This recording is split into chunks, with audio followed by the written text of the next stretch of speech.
Well, good morning. My name is Joe Cressy, and I'm the chair of the Board of Health. Our board secretary has confirmed that we have quorum, so I'll call meeting 29 of the Board of Health to order. Welcome to everyone. Today's meeting is being held by video conference. City staff are also connected to the meeting by video conference. And for city staff connected, if you're not speaking or answering questions, I'd just ask if you keep your cameras off so I can see the board on my little screen here. As City Hall remains closed, the public will continue to participate electronically and can also watch the meeting streaming live at YouTube at youtube.com/Toronto City Council Live. As always, I ask for your patience and delays with any technical issues, and with thanks in advance to our team in the clerk's office. Colleagues, we do have 12 registered public speakers, all of whom have been connected to the meeting by audio. The list of speakers is available online. We will now begin with a land acknowledgement, and I would like to turn the floor over to Director Peter Wong to provide the land acknowledgement for today. Dr. Wong, over to you. Thank you, Chair Cressy. The land acknowledgement is an expression of gratitude and respect for the land, and it has been practiced long before European settlers arrived on Turtle Island. The land acknowledgement also pays respect to those from our past. And 2 weeks ago, we learned of the 215 children buried in unmarked graves at the site of the former Kamloops Indian Residential School. This loss is now documented in history, a loss that was known to many First Nations communities, knowledge that was shared between generations and through stories. Stories of wrongs that were perpetrated through colonialization and stories of pain and trauma. We are shocked and saddened by these lives tragically lost. And as the Board of Health, we mourn for these lost children, but we will work to eliminate the root causes of injustice faced by Indigenous peoples, and we will work to eliminate racism, stereotyping, and violence towards Indigenous peoples. So in this land acknowledgement, we pay respect to those lost children. Therefore, the Board of Health would like to acknowledge that the land we are meeting on is the traditional territory of many nations, including the Mississaugas of the Credit, the Anishinaabe, the Chippewa, the Haudenosaunee, and the Wendat peoples, and is now home to many diverse First Nations, Inuit, and Métis peoples. We also acknowledge that Toronto is covered by Treaty 13 and the Mississaugas of the Credit. Miigwech. Chair Cressy. Miigwech, Dr. Wong. And can I add that as a board, I know collectively we acknowledge, we remember, in allyship we grieve, but as members of this board, we demand and strive towards not only reconciliation, but further action. Thank you, Director Wong. Are there any declarations of interest under the Municipal Conflict of Interest Act? If you have an interest, I'd ask if you could unmute your mic and raise your hand to indicate so. Okay, seeing none. Next, we need a motion to confirm the minutes from our meeting on May the 10th, 2021, moved by Councillor Bradford. All those in favor? Opposed, if any, that carries. We're now going to proceed with the agenda walkthrough. The first item is item HL 29.1, response to COVID-19. We have both presentations and registered speakers, so that will be held down. Our next item is item HL 29.2, Toronto Overdose Action Plan, Status Report 2021. We have a presentation and speakers, so that will be held down. The third item is item HL 29.3, 2021 Toronto Urban Health Fund Allocations and Review Process. Would anybody wish to hold that down or move the recommendations? I see the recommendations are being moved by Trustee Donaldson. All those in favor? Opposed, if any, that carries. Item HL 29.4, 2021 Board of Health Procedures Bylaw Review. We do have a registered speaker on that item, so that will be held down. Item HL 29.5, service agreements awarded and executed by the Medical Officer of Health for 2021. Would anybody like to hold that down or move the item? Moved by Councillor Ainsley. All those in favor? Opposed, if any, that carries. And then the final item is HL 29.6, Association of Local Public Health Agencies. We will have an update from Director Mulligan, so that will be held down. So we will now then return to the first item as we have many speakers and a packed agenda. And I know we will, as board members, thank you for scheduling time as this one will go long. There is a motion here before we begin that speakers who have not pre-registered be allowed to register until 10 a.m., after which the speakers list will be closed, just so that we can plan everybody's time. Julie from the clerks, can we just place that motion before we move into the first item?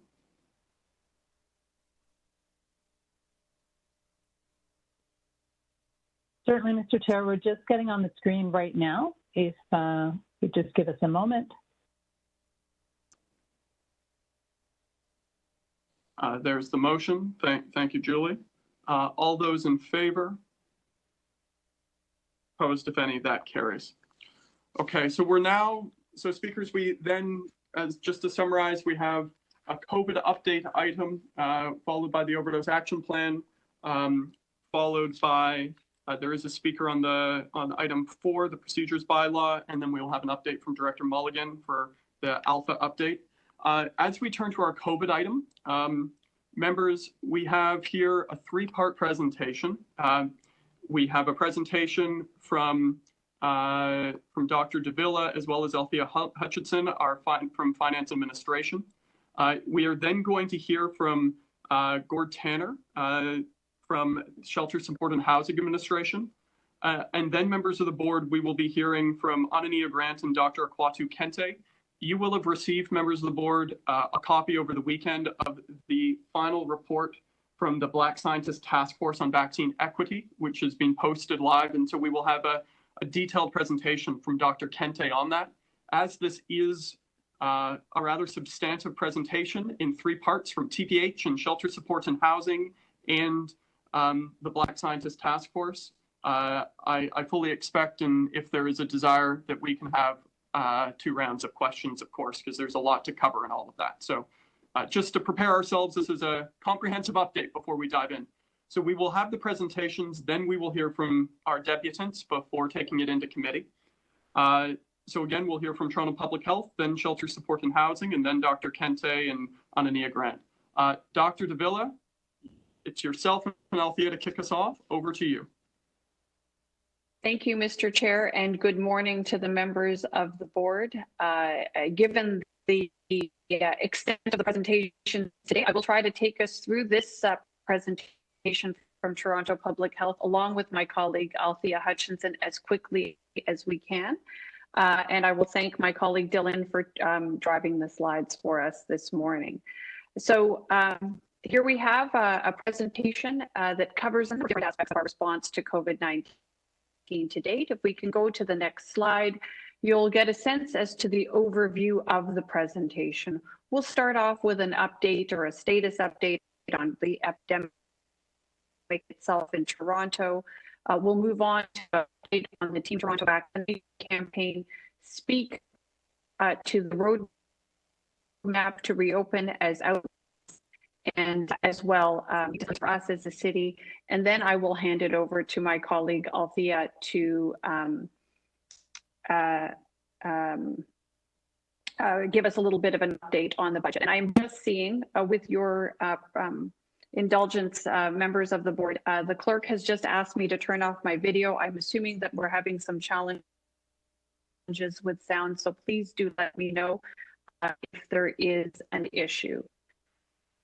So with that, let's slide and get right status of the COVID-19 epidemic in Toronto.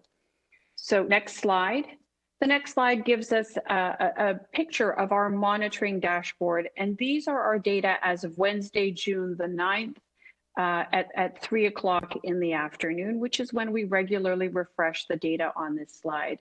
It should look familiar to those of you who have been following our monitoring dashboard. There are a few new indicators on the dashboard, however, and I'll just quickly take you through some of the highlights. You'll see at the top left, we've got the 7-day moving average on new COVID-19 cases, currently sitting at 161. Just by way of context, when this board last met on May the 10th, that figure was 963. Top middle, we have weekly incidence rate of COVID-19 cases per 100,000 population, now sitting at 40.7. This is the lowest it's been since mid-September 2020, and back then it was at 41.7. So this is seen as some significant decline, and across the board, the indicators are improving. When we're looking at 7-day moving average on new hospitalizations, now sitting at 11.1, when we last met, 61. Outbreaks, you'll see middle left-hand side of the graph, active daily COVID-19 outbreaks in institutions. Currently, we're reporting at 3. When we last met, it was 42. The reproductive number, which we're now all very familiar with, giving us an indication as to how many secondary cases each new COVID case generates. When we last met, this was at 0.94, now sitting at 0.75.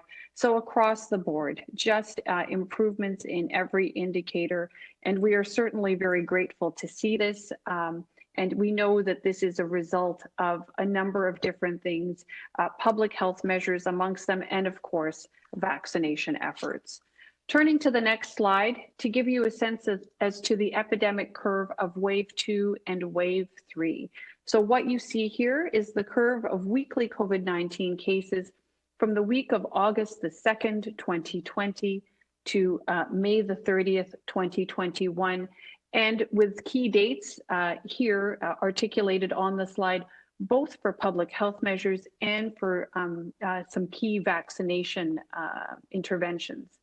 And what you can see here is a clear indication that with strong public health measures and vaccine rollout, we've seen a very steep decline in case rates since that peak of wave 3 in April. And as I mentioned earlier, we have now reached weekly case rates that are similar to what we were seeing back at the end of September 2020. So we have not been in this position for quite some time. Turning to the next slide, this gives you another look at the reproductive number, and we can see that pandemic case transmission has been consistently decreasing since early April. As you noted on our monitoring dashboard from that first slide, our current reproductive number is sitting at about 0.75. And you can see that decline towards the right-hand side of the graph in that reproductive number. Again, exactly as we would like it to go. And we know that we need to keep this number below 1 if we want to continue to see the outbreak diminish. If the number goes above 1, it means that the outbreak is growing. And again, the further down below 1 it is, the sooner and we will be able to get to the other side of this pandemic. Turning to the next slide, we have in the past given you some outlook perspectives in respect of what we can, what we might anticipate seeing in terms of new cases and hospitalizations. We gave you a similar version of this slide when we last met in early May. And what this figure illustrates is the projected number of daily cases and the number of people in hospital if we were to see transmission decrease, stay the same, or increase, given our current situation in terms of case counts, the degree of variant of concern cases, and the number of people vaccinated. This particular look at these data uses data up to June the 2nd.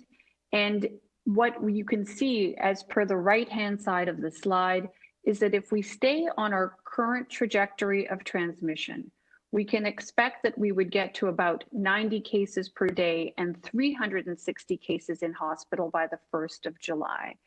And just by way of comparison, when we presented this to you last on May the 10th, we were using data up to April 28th, and we were projecting that if we stayed on the same trajectory of transmission, we would have seen 400 daily cases and 900 hospitalizations, or hospitalized cases, I should say, by June the 1st.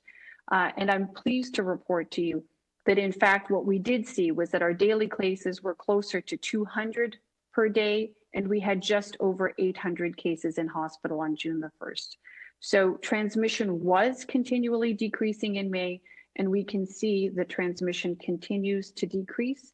So we're seeing projections for this week even lower than what we had originally anticipated. So again, good news on that front. Next slide. We do have to temper the good news with what we are increasingly understanding around Delta variant. This is the variant that we were previously calling the B1617. And we know it is a particular variant of concern, which is more and more seen here in Toronto and in other parts of Ontario. Just to give you a little bit of context, this is the variant that was first identified in India, gave rise to much of the activity, the significant activity, and the huge number of hospitalizations in India over the past several weeks this spring. We know that it is also giving rise to some challenges in the United Kingdom at this point in time. What we understand of this Delta variant is that it's about 50% more transmissible than what is now known as the Alpha variant, that B117, that in fact gave rise to our wave 3 here. We also understand that it will likely be the dominant variant for us by the early summer. We are growing our understanding around the impact of this variant on hospitalization. And, again, still very much learning about this. We believe that the risk of hospitalization may be increased, but watching very carefully, particularly at the experience in the United Kingdom, where they're a little bit ahead of us insofar as the Delta variant is concerned. And we also understand, based on the best available data, that that first dose of vaccine is less effective against symptomatic disease, but it may protect against severe disease. And really, we know that having 2 doses of vaccine on board becomes extremely important, as that is what provides for a higher level of protection against the Delta variant, both in terms of symptomatic disease and as well against severe disease. So what we're seeing right now in Toronto is that you can see here on this slide that there is this increase, and it's a rapid increase, particularly as we move through the month of May and into early June. At this point in time, there are 122 confirmed Delta cases reported in the city of Toronto as of the 9th of June. However, there are many, many more samples that are undergoing the testing or the processing. Actually confirming a particular sample as Delta variant is a complex and time-consuming process. But we know that this is something we must pay attention to. It is a challenge not only for us in Toronto, but in a number of other jurisdictions around the province, and certainly is creating some delay, as we just came to know yesterday, in the United Kingdom on their reopening trajectory. Turning to the next slide. Now turning to the subject of equity indicators, incredibly important and important work that I'm pleased to say we have been able to advance at Toronto Public Health. The Board of Health will recall that back in the fall, you asked us to expand our COVID-19 monitoring dashboard to include equity indicators. And I'm pleased to say that as of May 27th, we were able to launch these COVID-19 equity indicators as part of our revised monitoring dashboard. And we know that this is a very important aspect of our work. Fundamentally, one of the key objectives of public health is to reduce inequities in health status. So certainly monitoring disparities in COVID-19, raising awareness of equity issues insofar as COVID-19 is concerned in particular, and actually informing the policy and programmatic actions with that equity lens in mind is fundamental to our management of this COVID-19 response. And frankly, it's fundamental to the practice of public health overall. So very briefly, we have some indicators here on the slide. Two at the top are population-based citywide indicators, and the two listed at the bottom of this slide are neighborhood-based indicators. You know, in the interest of respecting your time, I won't get into great detail here, but I will explain to you that what we have here in respect of those citywide indicators, the population-based citywide indicators, we're measuring race-based inequities and income-based inequities. So as you can see on the top left-hand side of the slide, we know that the COVID-19 monthly case rate for the racialized group with the highest COVID-19 rate, which right now are those who identify as being of Latin American background, is 4.7 times as high as that for people who identify as white. When we look at the income-based equity indicator, we can see here, top right-hand side of the slide, that the COVID-19 monthly case rate for lower income individuals is about 1.6 times higher than those who are of middle or higher income groups. So again, it tells us that we have very specific areas that we need to work on, and that these ones are across the city. Turning to the specific, the neighborhood based indicators. Sorry, Dylan, just 1 more minute on this slide.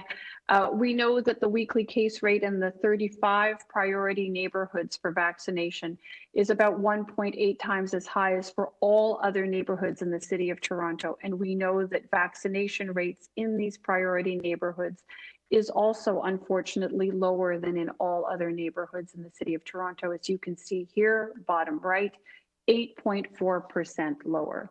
So there is no question that there is work that continues to need to be done.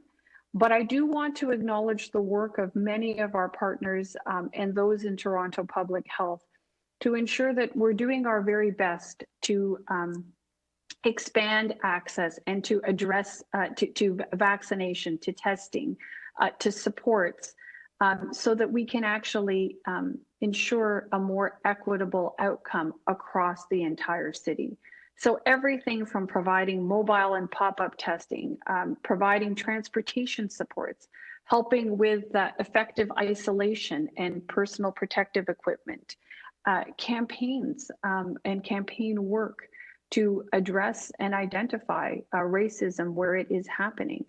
Advocating for income or housing supports, providing mobile vaccination clinics in neighborhoods and vaccine-related communications. There is a broad range of activities that we are undertaking, certainly as Toronto Public Health, in concert with community ambassadors who we are very grateful have been brought on board and are doing heavy lifting out in the community to help address the situations that are out there. And certainly we are sharing the data as we have them with our partners so that we are working as effectively as we can as a system to address existing inequities. Turning now to the next slide, we'll focus now on the update on the vaccination campaign across the city. The next slide just tells you that there have been a variety of changes, seemingly constant change, I will say, in vaccine policy at both the provincial and the federal levels over the course of the last several weeks. If you are feeling that it is a constantly changing scene when it comes to vaccine policy, you are absolutely right. We feel the same way, and there is so much that is happening on any given day and in any given week when it comes to the vaccine policy horizon. These are just a few of the highlights of that which has occurred since May 18th, which is not even a full month ago. Whether it's expanding eligibility for vaccine to those 18 years of age and older, or to those who are 12 to 17 years of age, some changes at the guidance and advice that's provided by the National Advisory Committee on Immunization on interchangeability or mixing and matching vaccine. changes to who is eligible for a second dose, so accelerated second dose eligibility. The most recent of which just got activated today. There are Delta hotspots or areas of the province, 7 public health units, ourselves included, who have just been included in the provincial system, such that we are able to get accelerated second doses for members, for residents of our city. As long as you receive that first vaccine on or before May the 9th, you can now you're eligible to book for a second dose of vaccine. Lots of policy changes that have happened over the last few weeks. And I can assure you that we and our partners are constantly, just keeping moving in order to keep up with these many policy changes and ensure that the communications is as clear as it can be, despite the regular changes happening in the policy environment. Turning to the next slide. We are, with our partners, constantly adjusting our vaccine rollout strategy. We're doing this in keeping with the available data. I've spoken to you now a little bit about the emergence of that Delta variant. This is influencing our vaccine strategy, particularly for the administration of that second dose.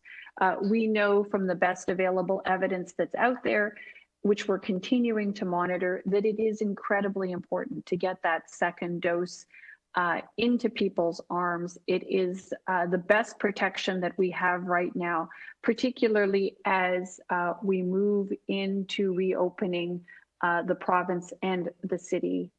We know that getting vaccinated, getting fully vaccinated, is absolutely key to our efforts to protect the population and at the same time to ensure as successful a restoration of activities in the city as we can. Turning to the next slide, just to give you a different picture or a particular picture on the progress that we're making on vaccine coverage for Toronto residents. These are data as of the 10th of June, so towards the end of last week, early in the morning on Thursday. And of course, these numbers are constantly changing. These will be updated later today. But as of June the 10th at 8 o'clock in the morning, the share of Toronto adults, so that's those 18 years of age and older who had initiated vaccination, so with at least one dose on board, was just over 73%. And we, at that time, we also knew that about just a little over 14%, 14.1% of Toronto adults 18 years of age and older had completed vaccination. So that's 2 doses on board. We'll look forward to seeing what the numbers today look like, and are hopeful that we're continuing to drive this number up. And I would call the attention of the members of the board to the fact that this has been a remarkable increase over the last few weeks. There are articles now being written in the popular press around how Canada really has shot up to the top globally in respect of its vaccination efforts and its coverage rates. We are not done, but I do think we should acknowledge the incredible progress that has been made, certainly here in the city and throughout the rest of the country. These are important strides that have been made over the past several weeks. To give you a little bit of a flavor as to what we can anticipate on the go forward basis, I indicated that 14% of adults 18 years of age and older in Toronto have got 2-dose coverage at this point in time. Based on the current trajectory as we were seeing it towards the end of last week, we were projecting that we would have second dose coverage amongst Toronto adults 18 years of age and older to be about 20% sometime towards the middle of this week, and 25% by sometime next week. So we are continuing to press efforts on vaccination throughout the city. And again, I will remind members of the Board of Health that while we are certainly interested in seeing vaccination coverage increase across the city, we are very mindful of the fact that there are certain neighborhoods and certain populations for whom we want to really be sure we're providing every opportunity and facilitating access to vaccines to the greatest extent possible. Turning to the next slide, we can look at our vaccine coverage, this time looking at it by age group. And this is something that is accessible on our public-facing dashboard. These two are data as of June the 10th, also early in the morning there. And you can see that this is the percent vaccinated by age group. And this does include all Toronto residents that were vaccinated in Toronto or elsewhere that are recorded in the COVAX provincial database that has all this vaccination information. You'll note that, of interest, dose 2 coverage in that 80+ group is improving. You'll see as of June the 10th, it is just under 45%. I also would like to call your attention to the fact that on that dashboard, on our public-facing dashboard, we now have the 12 to 17 age group category being publicly reported as part of our youth strategy. And also just want to note the remarkable uptake of vaccine amongst our 18 to 24-year-olds, now at 80.4%, or as of June the 10th, it was sitting at 80.4%. This, I think, is wonderful news to see. And as I mentioned earlier, our efforts to get all these numbers up as high as we can get them will continue for the foreseeable future. I do want to just make note of the fact that today, being June the 14th, we are at the outset of a 2-week blitz period for youth-focused vaccination as designated by our provincial counterparts. We are working in concert with our health partners, notably our colleagues at the Hospital for Sick Children and other healthcare partners, on the youth-focused vaccination clinics throughout the city. There are a number of clinics, many of which are located at schools, scheduled for this week, also scheduled for next week, and those numbers of clinics continue to grow as our vaccination partners are still, despite the fact that they have, I think at last count, I saw over the next 2 weeks, in and around 40-ish clinics already scheduled. They are still planning for more to be done. And there are certainly lots of webinars and educational opportunities that are being provided so that people can get themselves informed, understand more about why vaccine and what's the benefit for young people in particular and their families. So we are continuing with efforts there with our vaccination partners all around the city. Next slide. So this is the component of the presentation that goes through the recommendations articulated in the report. There are a number of different, these recommendations cover a broad range of issues. This first one is a request, or asking that the board request the Ministry of Health to provide additional vaccine supply. As I mentioned earlier, the province has expanded eligibility for second dose to Toronto in light of the Delta variant. In order to do this well, we actually just need more supply, hence the request that the Board of Health advocate to the ministry to provide additional supply that allows us here at the City of Toronto to continue to really push forward on our vaccination efforts through a hotspot campaign in particular, while at the same time ensuring that we maintain high coverage as much as possible for older age groups who we know are most at risk for severe outcomes associated with COVID-19 infections. Next slide, recommendation 2, speaks to a request that we're asking the board to make to the ministry to accelerate a commitment to provide a data link between the provincial vaccine system and the provincial case and contact management system. So just to be clear, this is work that the province has indicated that they are prepared to do. We are simply asking that it move forward in an expedited fashion. there is real value to being able to pair data on vaccination with that which is happening in terms of cases. We can get a better handle, if you will, on vaccine efficacy, understanding more about infection breakthroughs after vaccination, and how this might be associated with variants of concern. But this rests on our ability to be able to link data in these two systems quickly and effectively, and in a very, very timely fashion. Next slide. Recommendation 3 speaks to a request to the Ministry of Health and Public Health Ontario to really start to adopt and use those laboratory methods that are available to provide more rapid results on variants of concern. We know that our colleagues at the provincial laboratories are working very hard in this regard, but certainly I think there is a need and a benefit to articulating to our provincial counterparts that they would be wise to do everything they can to help support the more rapid turnaround of testing when it comes to variants of concern. Knowing what we've seen in the United Kingdom and their challenges in respect of Delta variant, again, they're a highly vaccinated population, almost 80% of the population are adult with a first dose, roughly 50%, I believe, if I've got my numbers correct, with a second dose on board, and they are still seeing a rapid rise of the Delta variant.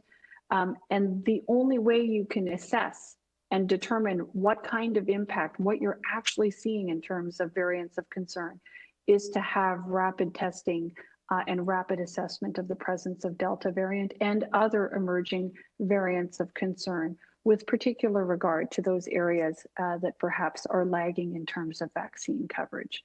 So this is what this recommendation is getting at. Next slide, turning to recommendation 4. Sorry, my screen is stuck here, so I'll just continue on for now.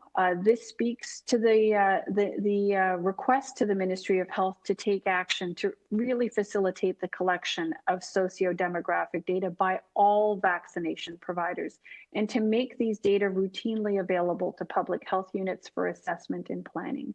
We know that it is incredibly important to collect these socio-demographic data with respect to vaccine, not just in respect of cases.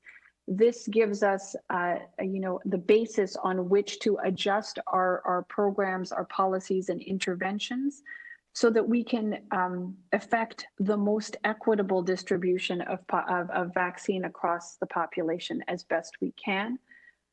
We're now on to recommendation 5. And this one speaks to, again, the connecting of data. This is, so much of what we are able to do really rests on, people and the providers and the responders within the system having access to the data they need in a timely fashion so as to affect the best response on COVID-19. Here we note that physicians in our community are positioned really well to encourage their patients to seek out vaccine, whether it's particularly for those second doses, and as well to encourage those who have yet to be vaccinated to go and get that vaccine.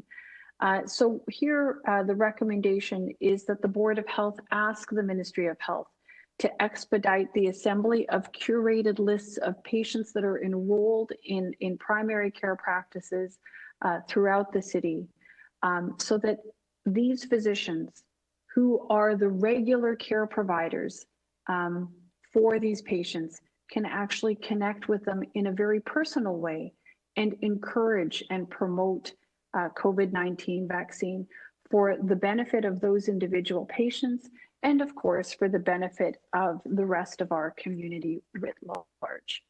Turning to the next slide.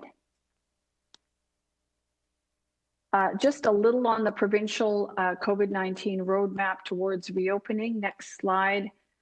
High-level graphic representation of that which the provincial roadmap outlines.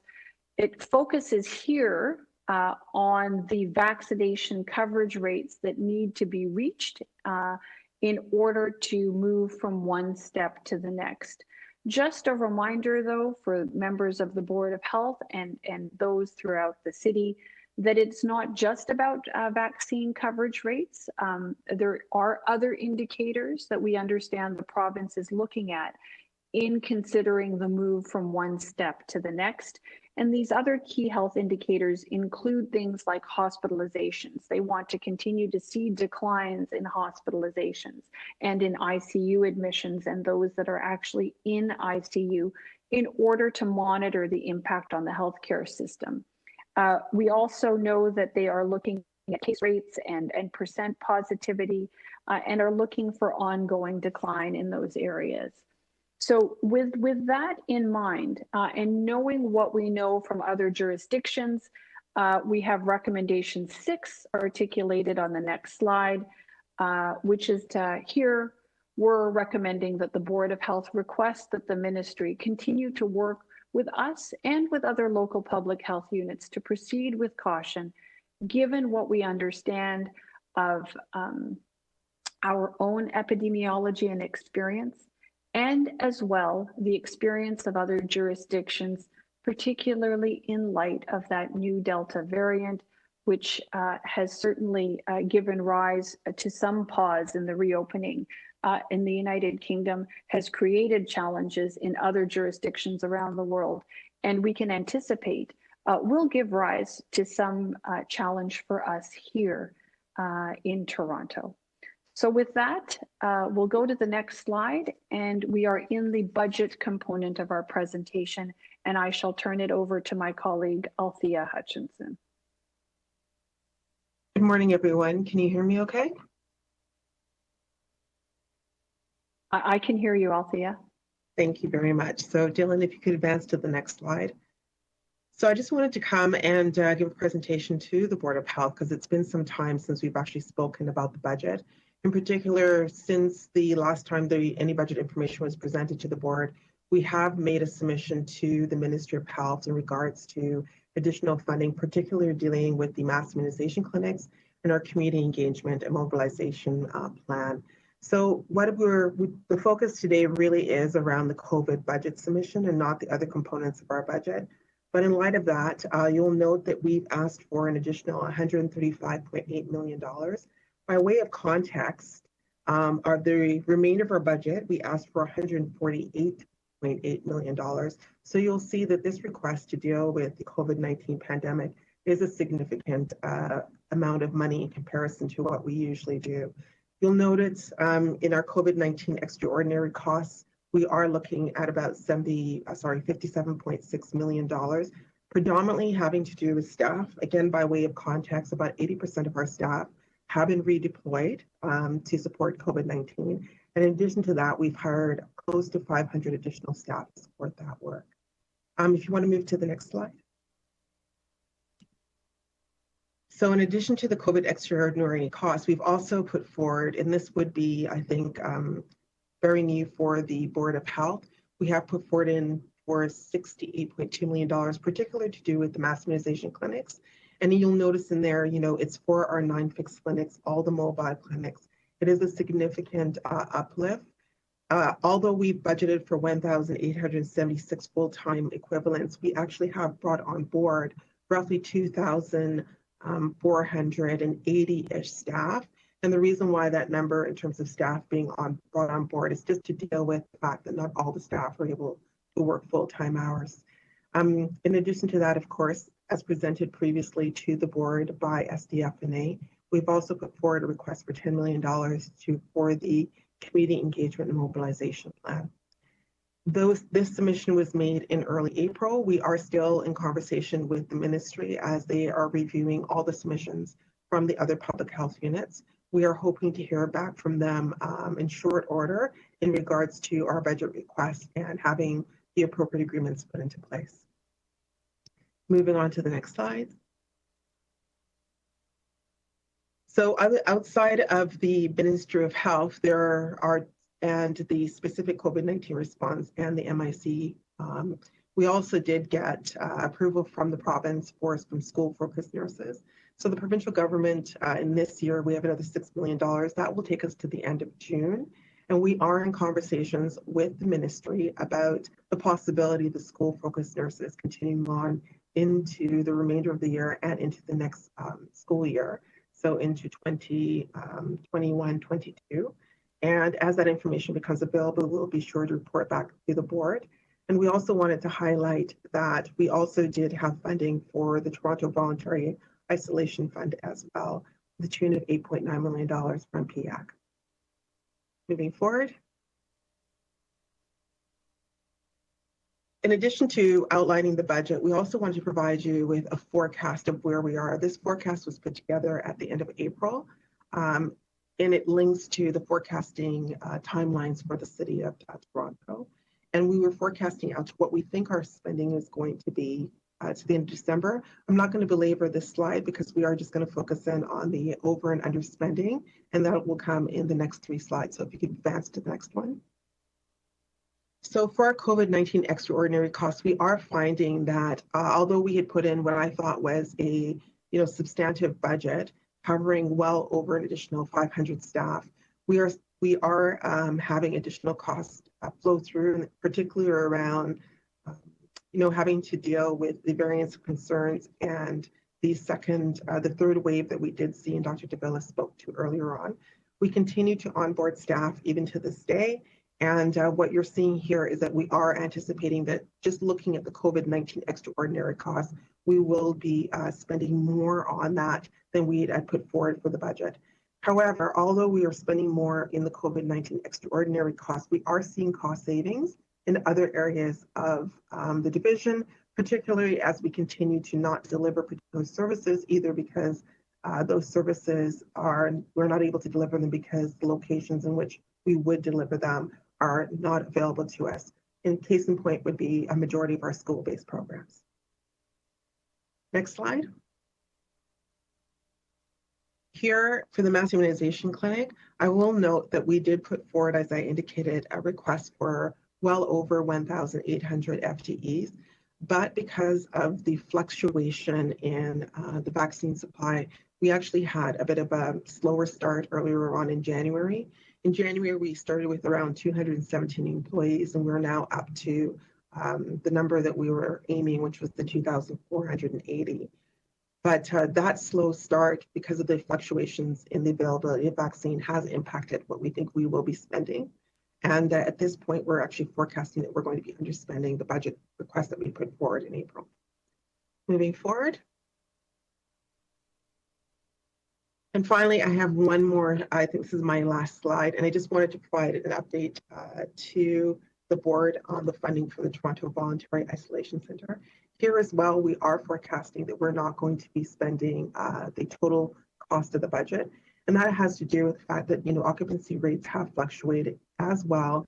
We recently, the location was relocated, and we're now in a facility that just has a lower operating cost. And that takes me to, I think, the end of my presentation in terms of the budget update. Thank you very much. Thank you, Althea. And thank you, Dr. Davila. Dr. Davila, did you have a last point here, or should I pass the presentation over to Gord Tanner? Yeah, if I could just beg your indulgence for one more minute. I did want to just comment on the fact that as of today, thinking back on how long we have been responding, and thinking that our first case here in Toronto occurred on the 25th of January 2020, as of today, it has now been 506 days of COVID-19 response. Mr. Chair, I won't take up much of the time, but I just wanted to comment on what this has required of the entire team at Toronto Public Health. We have needed to be agile and resilient in responding to what I can only describe as an unbelievable pace. They're just incredible demands, unpredictability, volume of work. It has just been a Herculean effort on the part of all of Toronto Public Health staff in order to protect the health of the people in our city. And, words simply cannot describe sufficiently how proud I am of the team at Toronto Public Health and everything that they have done to respond to this pandemic. Working with city partners, working with partners outside of the city, almost the entirety of Toronto Public Health, the vast majority of the organization we know as Toronto Public Health has had to be engaged and or redeployed into the pandemic response. So, you know, as I do every time I get a chance, I just wanted to thank the entire team at Toronto Public Health who have risen to the challenge over and over and over again. And I know they will continue to do so because it will be needed in the days, weeks, and months ahead of us. I wanted to thank a number of people. I will be quick, I promise, Mr. Chair. The Mayor's office, you and your office, Mr. Chair, members of the Board of Health, our partners throughout the city, hospital and healthcare partners, community partners. We just could not have done it without you. And while I have the floor for just a few more seconds, Mr. Chair, I know that Deputy City Manager Juliana Carboni is here. I cannot thank her enough for her constant support. This is, I know, is her last Board of Health meeting, at least in the capacity as Deputy City Manager. I don't know whether she'll decide to come to future Board of Health meetings, perhaps in a different capacity as a citizen. But Juliana, what can I say? Thank you, thank you, thank you from the bottom of my heart. I know that you know, it has been some time since you worked in public health, but I also know you've never really left public health. That has been evident in your constant support for us and for me and everything we have done, certainly over the last 506 days and beyond that. So again, thank you very much. Mr. Chair, thank you for according me that little bit of time. I do appreciate it. I will turn it back to you. Well, thank you, Dr. Davila and Althea. I'm now going to turn the floor over to, we have a brief 5-minute presentation from Gord Tanner, the Director of Homelessness Initiatives and Prevention Services at Shelter Support and Housing Administration, before we then go to our third and final component of presentations on the Black Scientist Task Force. Gord, are you here? Yes, thanks very much. And through the chair, I'll provide a brief presentation and update on our COVID-19 response and overdose prevention activities in the shelter system. Next slide, please. So the city has taken significant action to protect people experiencing homelessness from COVID-19 in the shelter system. From the start of the pandemic, measures were taken quickly to stabilize the system and protect vulnerable individuals in the community. A 3-tiered response to COVID-19 in the shelter system was launched in March 2020, focusing on prevention, mitigation, and recovery strategies. In September of 2020, we worked with United Way and a range of community stakeholders to develop the interim shelter recovery strategy. We continue to work closely and collaboratively with partners from across the homelessness service sector, the health sector, and other levels of government. Next slide, please. As of June 8th, the last shelter outbreak was declared over, and there continues to be no active outbreaks in the shelter system. At the height of the third wave in mid-April, there were 22 active shelter outbreaks. Next slide, please. In order to save lives, the city moved quickly to ensure appropriate physical distancing in the shelter system. Approximately 3,000 people in the base shelter system were moved into new space, including the use of 24 hotel properties. The city plans to continue the current response efforts, including services at temporary shelter sites, to support physical distancing measures until at least the end of 2021. The city will continue to follow the guidance of the city's medical officer of health and provincial guidelines related to COVID-19 for congregate settings. There is currently no indication when this guidance will be changing. Next slide, please. Further, our efforts included issuing a shelter directive to all operators related to bed spacing and encouraging physical distancing in all areas of a shelter, including washrooms, dining, and common areas, and directed providers to conduct active screening upon entry and daily symptom checks of all clients. Transporting more than 1,900 people with symptoms to provincial assessment centers for COVID-19 testing. working with partners at the Toronto region of Ontario Health and hospital partners to deliver on-site COVID testing when recommended by Toronto Public Health. Opening and operating an isolation and recovery program for people diagnosed with COVID-19 and experiencing homelessness, those that were identified as high-risk close contacts, and people awaiting test results. The program operates in partnership with University Health Network, the Inner City Health Associates, Inner City Family Health Team, Parkdale Queen West Community Health Center, the Neighborhood Group, and continues to be available and offer wraparound health and harm reduction supports. To date, it has served more than 3,600 people over the course of the pandemic. Finally, we're now rolling out rapid antigen testing throughout the shelter system for new admissions. Next slide, please. The City of Toronto launched a comprehensive infection prevention and control program in early 2020, which has seen the distribution of more than 100,000 pieces of PPE to programs and continues weekly. Provided guidelines on mandatory testing, additional funding to our nonprofit partners, including a pandemic wage increase for our nonprofit frontline staff. Provided guidance on how to make improvements to ventilation and indoor air quality, identified IPAC leads at every shelter, and more recently, we've contracted with an IPAC specialist organization to assess each of our shelters and provide on-the-ground training for staff to enhance their IPAC practice. Next slide, please.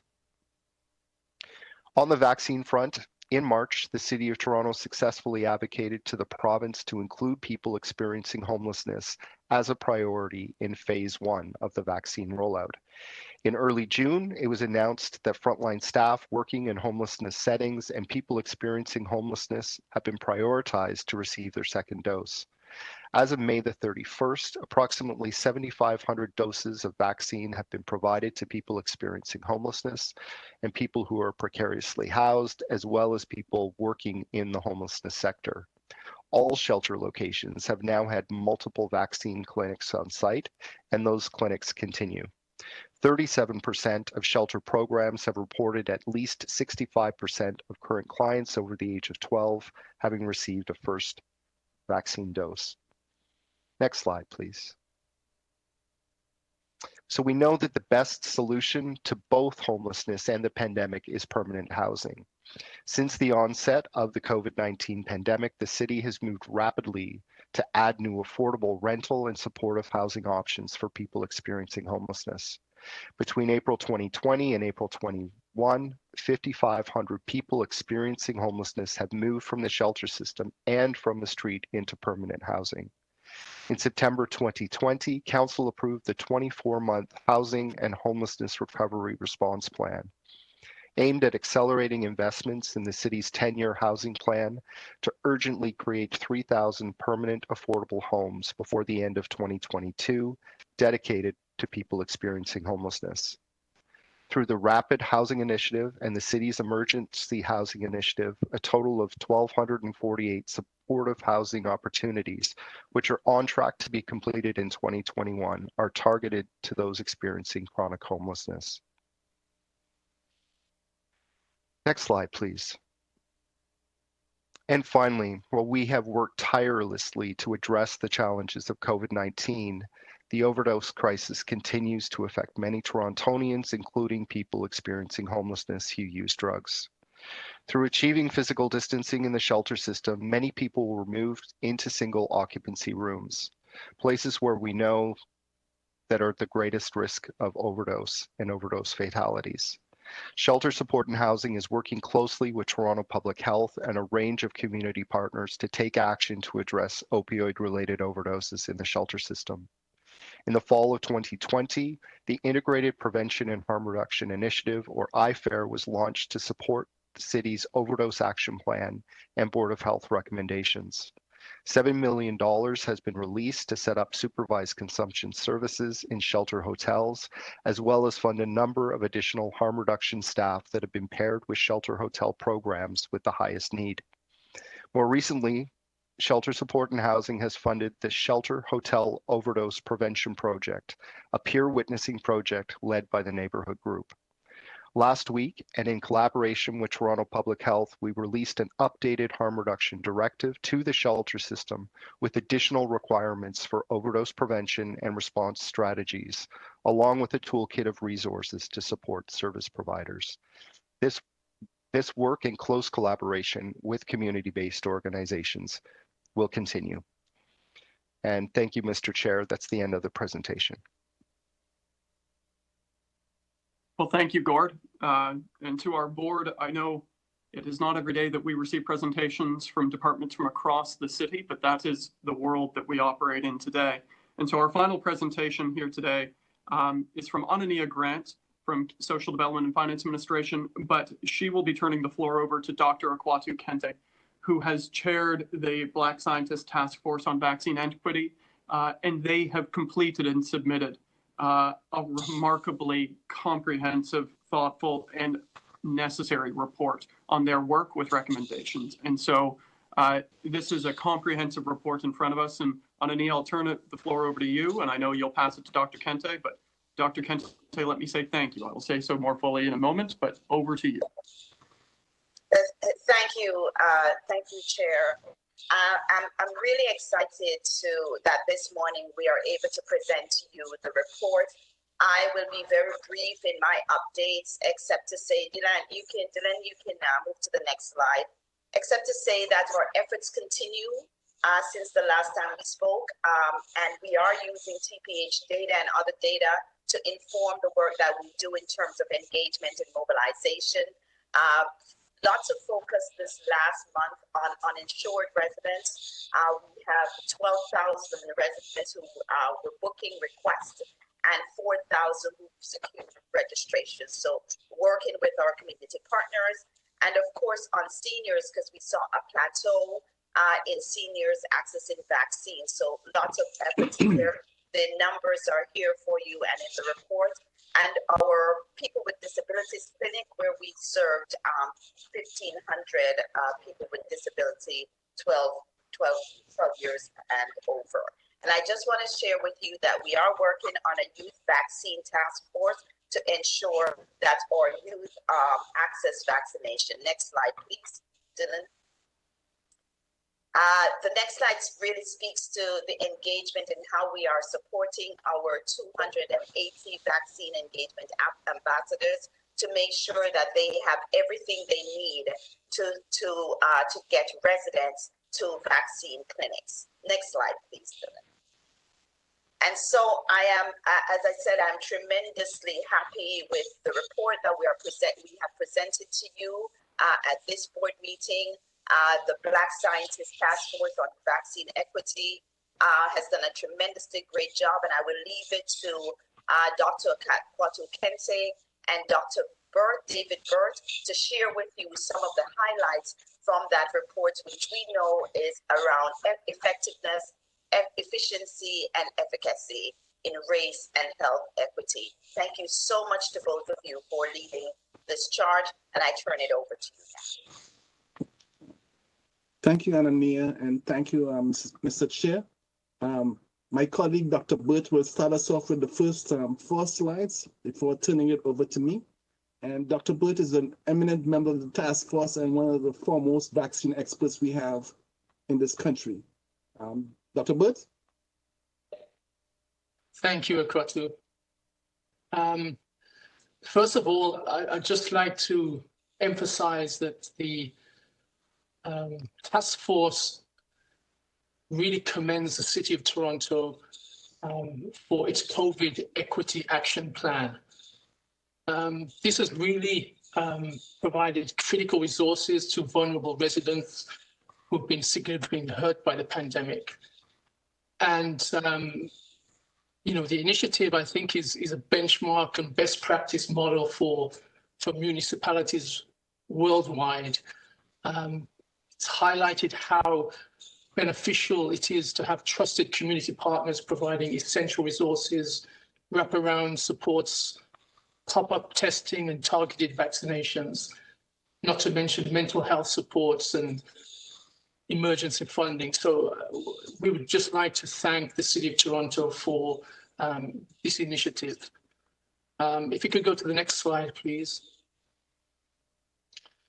as you know, the task force has really engaged with the community in the main via town halls. We've had 20 town halls to date, covering some general topics that of concern to the Black population, such as medical science and how has it impacted Black communities in the past, COVID vaccine and me, a Black perspective on misinformation and conspiracy theories, mental health problems, etc., etc. And we've had other town halls that really focused on particular at-risk communities, those working in childcare and long-term facilities, shelter staff, Caribbean seniors, men with prostate concerns, members of Black LGBTQ+ communities, farm workers, etc.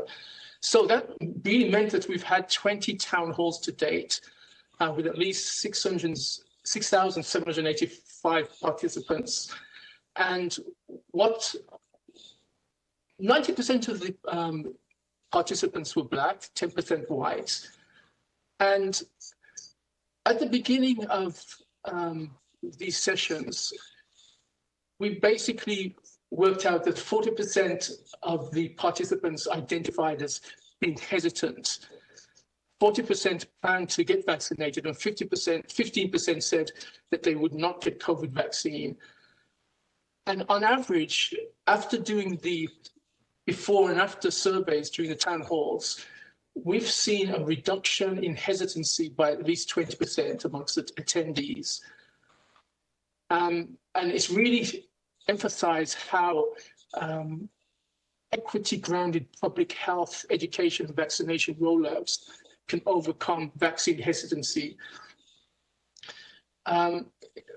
Interestingly, one of the sessions that we had in terms of vaccine delivery in Pickering, a lot of individuals who came to that vaccine drive were hesitant.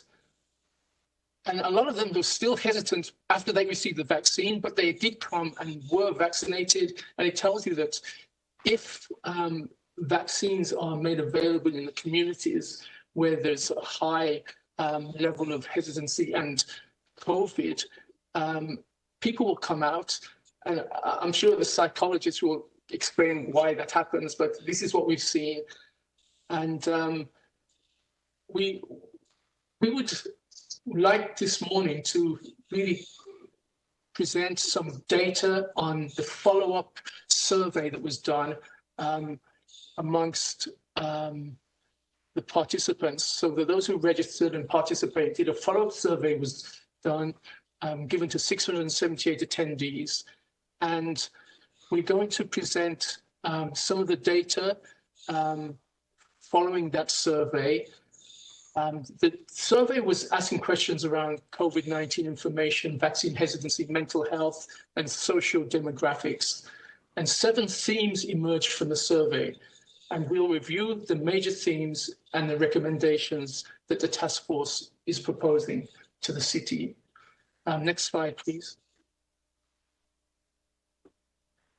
Okay, so the first theme that we deciphered from the survey that was done is around immunization coverage.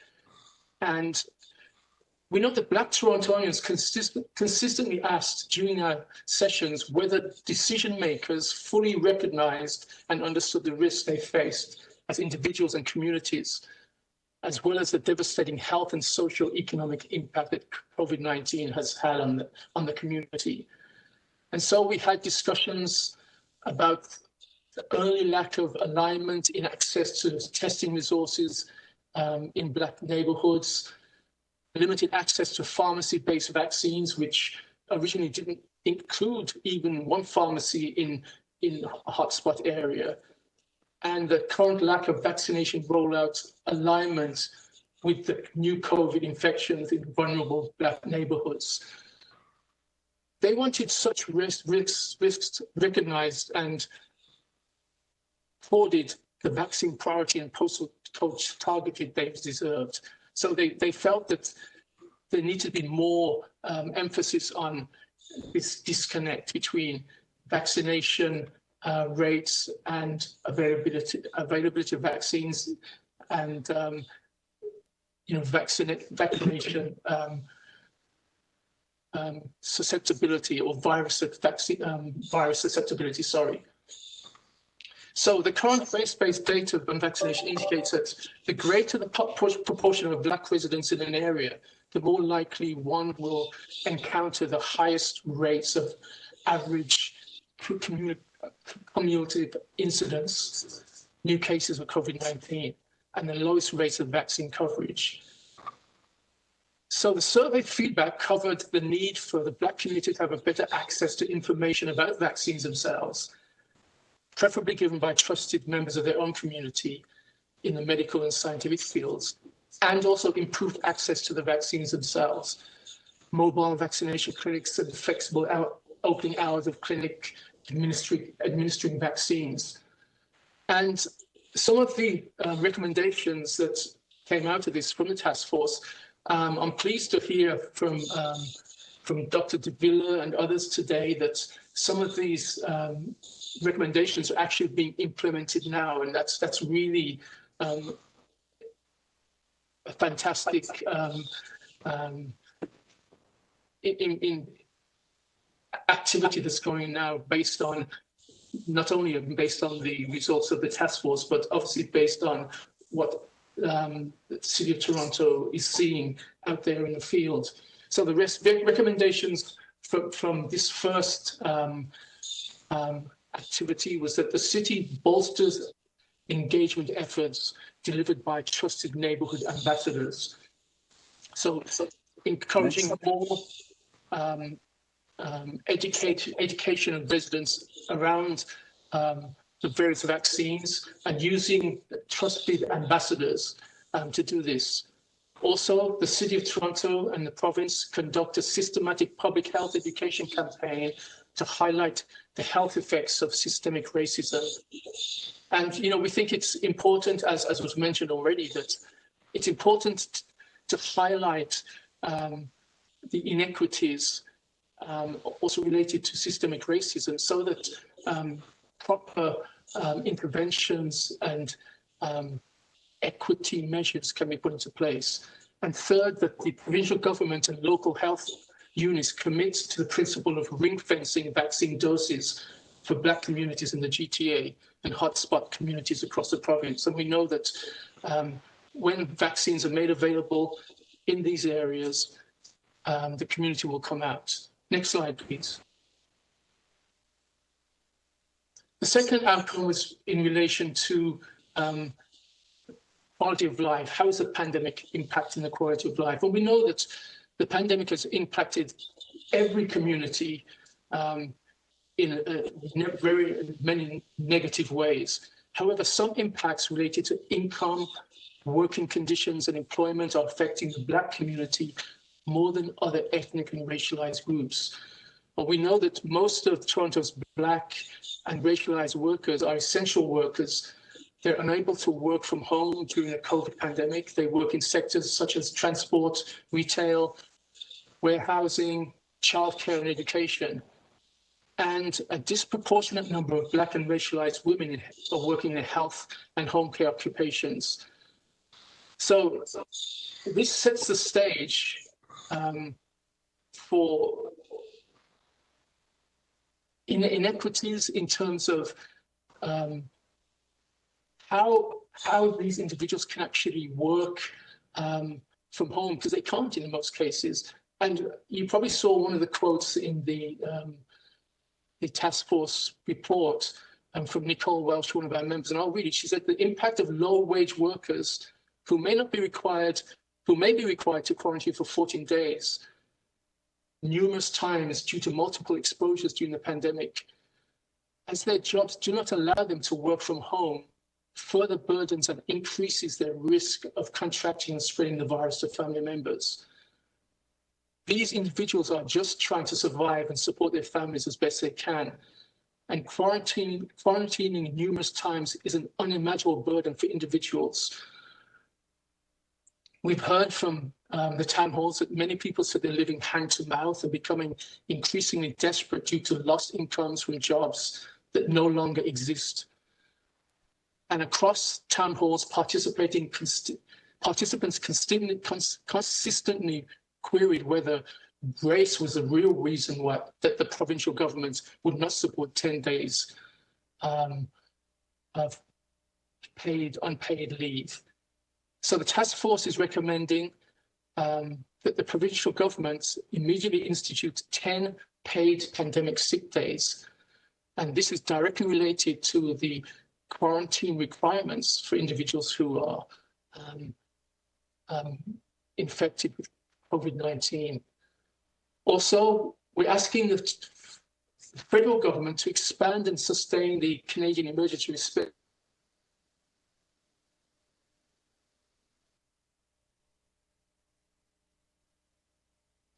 in our community in certain sectors of employment, and to work from which can involve CRB into a minimum basic income in order to avert the catastrophes that we're seeing now. And the task force recommends that the city sustain the wraparound supports built into its equity initiative for at least 2 post-pandemic years, really to mitigate the socio-economic damage to Black and racialized communities on account of the pandemic. So I'll hand the rest of the presentation over to Akwatu, who will cover some of the other findings and recommendations.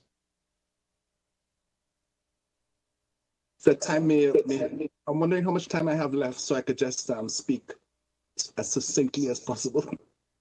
Next. Dr. Kente, it's been a long series of presentations, but this is an issue of paramount importance. So take the time you need, and we will take the time to consider it. So with respect to mistrust, the mistrust is pretty deep.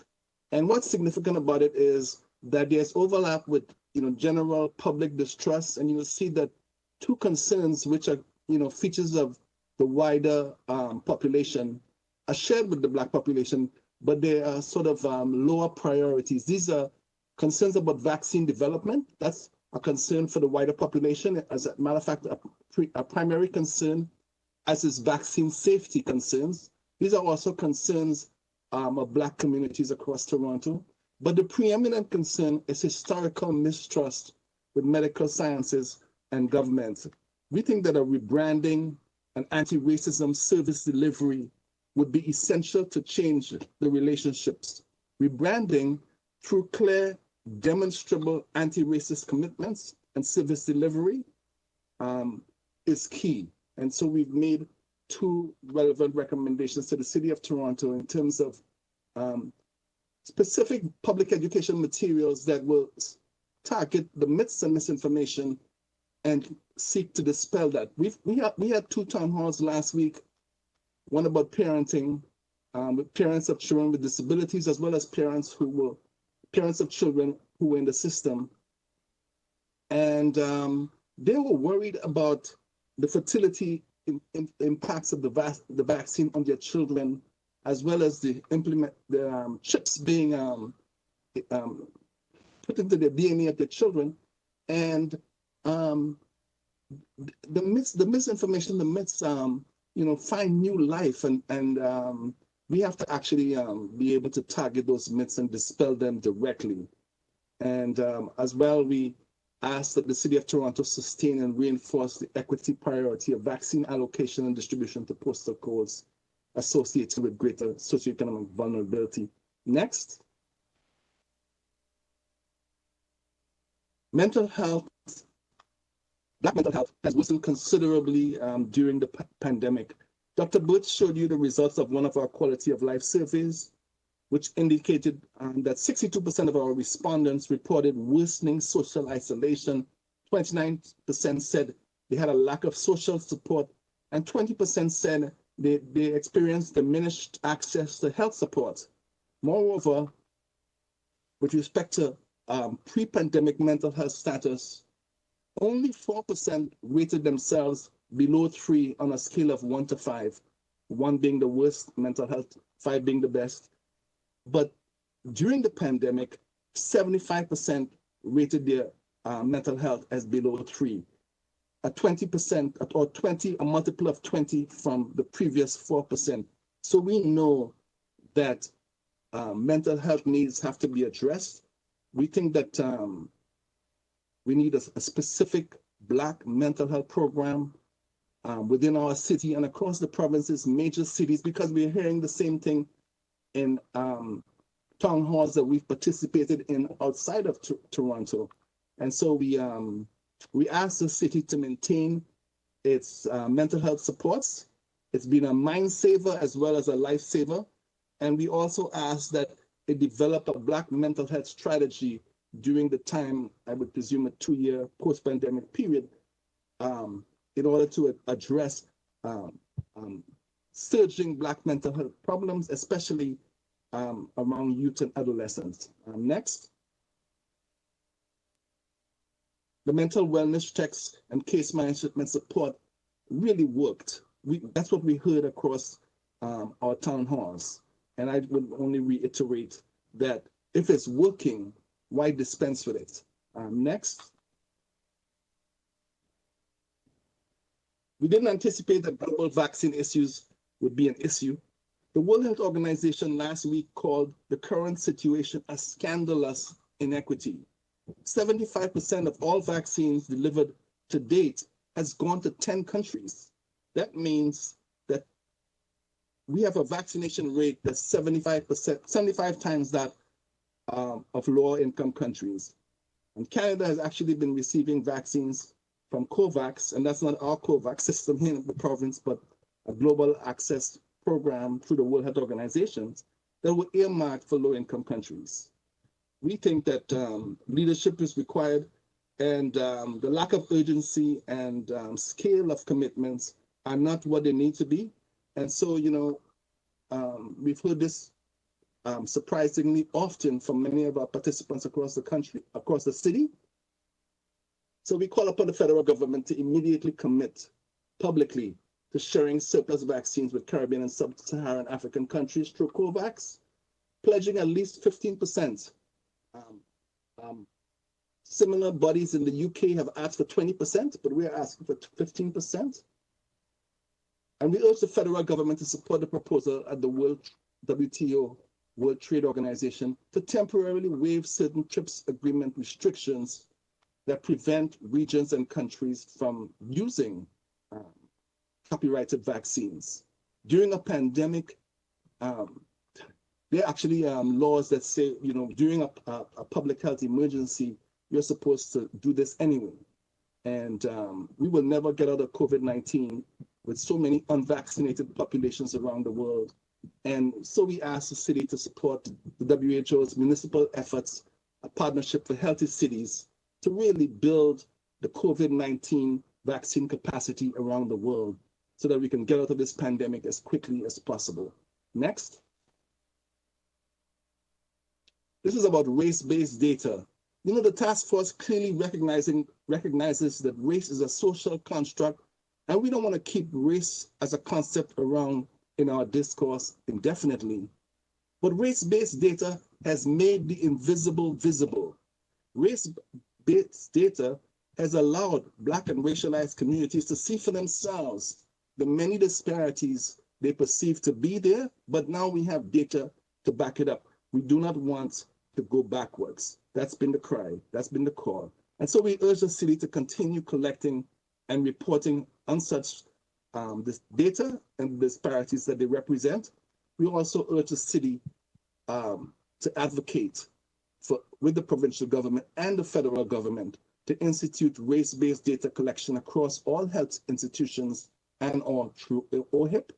We call upon the federal government to consistently collect and report on race-based demographic data through the national census, and we just missed the boat on the most recent census. Next.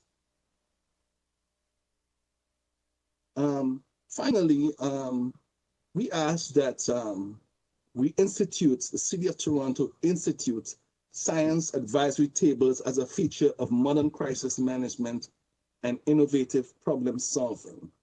You know, we have seen in this past year that, not 2021, but starting last year, what science is capable of. Who could have imagined 4 vaccines produced within 1 year across the world to address this global pandemic? This is completely unprecedented. But also, you know, just as we saw that science has limitless potential, we also saw that when it comes to the ground game, the implementation piece, implementation science, if you will, that's both art and science. Getting vaccines in arms isn't just about science, it's about public health. It's about connection to community. It's about equity. And we have seen that equity-informed science provides proves to be an incredible resource for cities around the world and jurisdictions around the world. It's something to think about moving forward. The science tables have been an invaluable resource during the pandemic, and we are facing many different crises moving forward, both as a city and as a people. And it's one of the lessons that the task force has learned and for itself. It's just a reflection that we would share. And so I turn it over to you, Mr. Chair. Well, thank you, Dr. Burt and Dr. Kente, and thank you to members of the board and the public for your patience and your attention for 3 rather comprehensive presentations there. We're now going to move to our registered speakers before we will come back to our presenters to ask questions. So we have 4 speakers on this item, one of whom could not stay. Our first speaker is Eric, and I apologize if there's a mispronunciation here, Mikolovsky from York University. Do we have Eric on the line? To the chair, we do. But before moving to speakers, there are 2 call-in users who do not appear on our speakers list. I'd just like to confirm if they are or are not registered speakers before continuing, please. Call-in user. Sorry, Chair. Please continue. Are you asking me if they're registered speakers? I'm just not clear. I'm asking if you can give me a moment to confirm if they are registered speakers or not.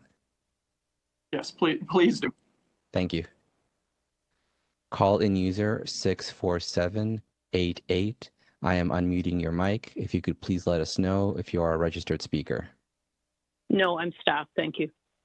Thank you. Call-in user 416513. I am unmuting your mic. Please let us know if you are a registered speaker. Yes, I am. Thank you. Can you provide me with your name, please? It's Colin Johnson.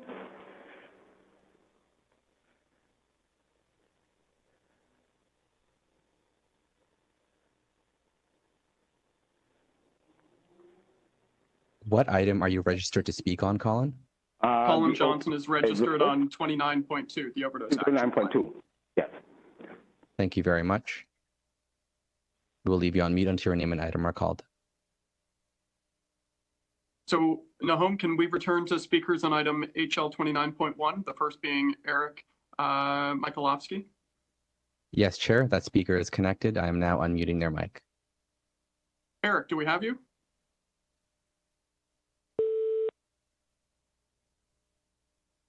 Eric, are you on the line? To the chair, that's a call-in user. Eric is a call-in user, and it appears he has us on hold. Okay.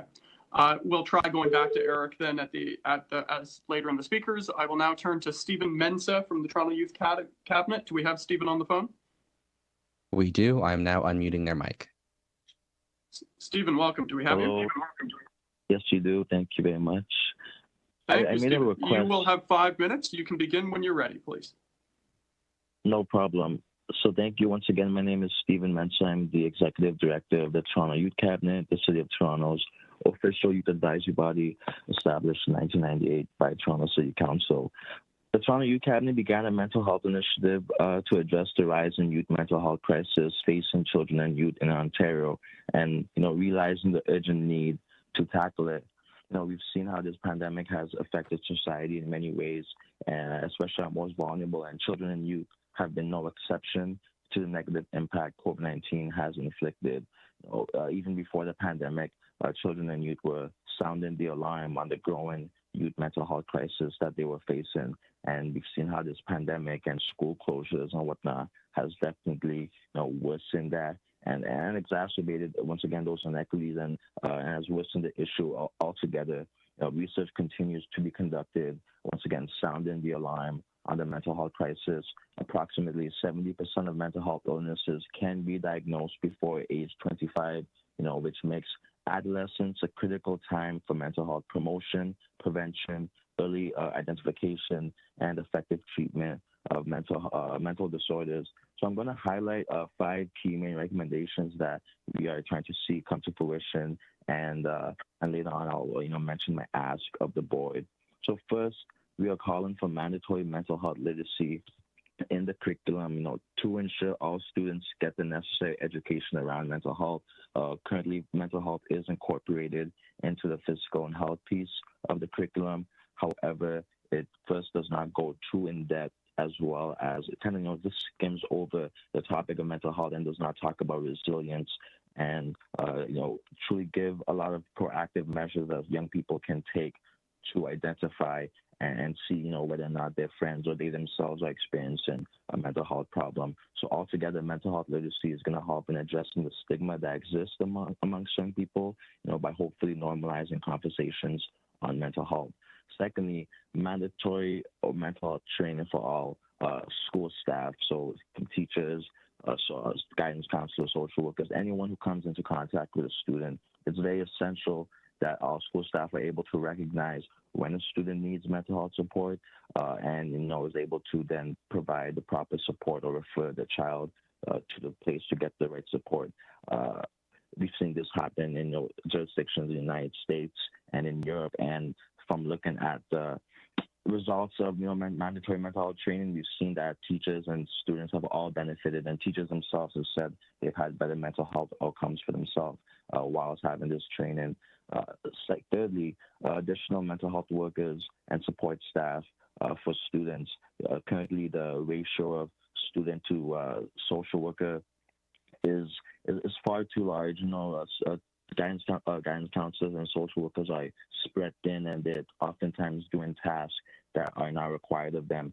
So we need more additional psychologists and mental health workers to support our students. And we're most importantly calling for these workers to be representative of the school populations, of the populations that they serve, and we have more culturally appropriate and relevant mental health supports as well. Fourthly, collection and reporting of mental health data in schools. Currently, there's a lack of data, and without data, it's hard to really make informed decisions. And so having more data on mental health and what the realities students are facing provincially, as well as even, by a city by city or neighborhood by neighborhood basis. So the data should be disaggregated and made available to the public.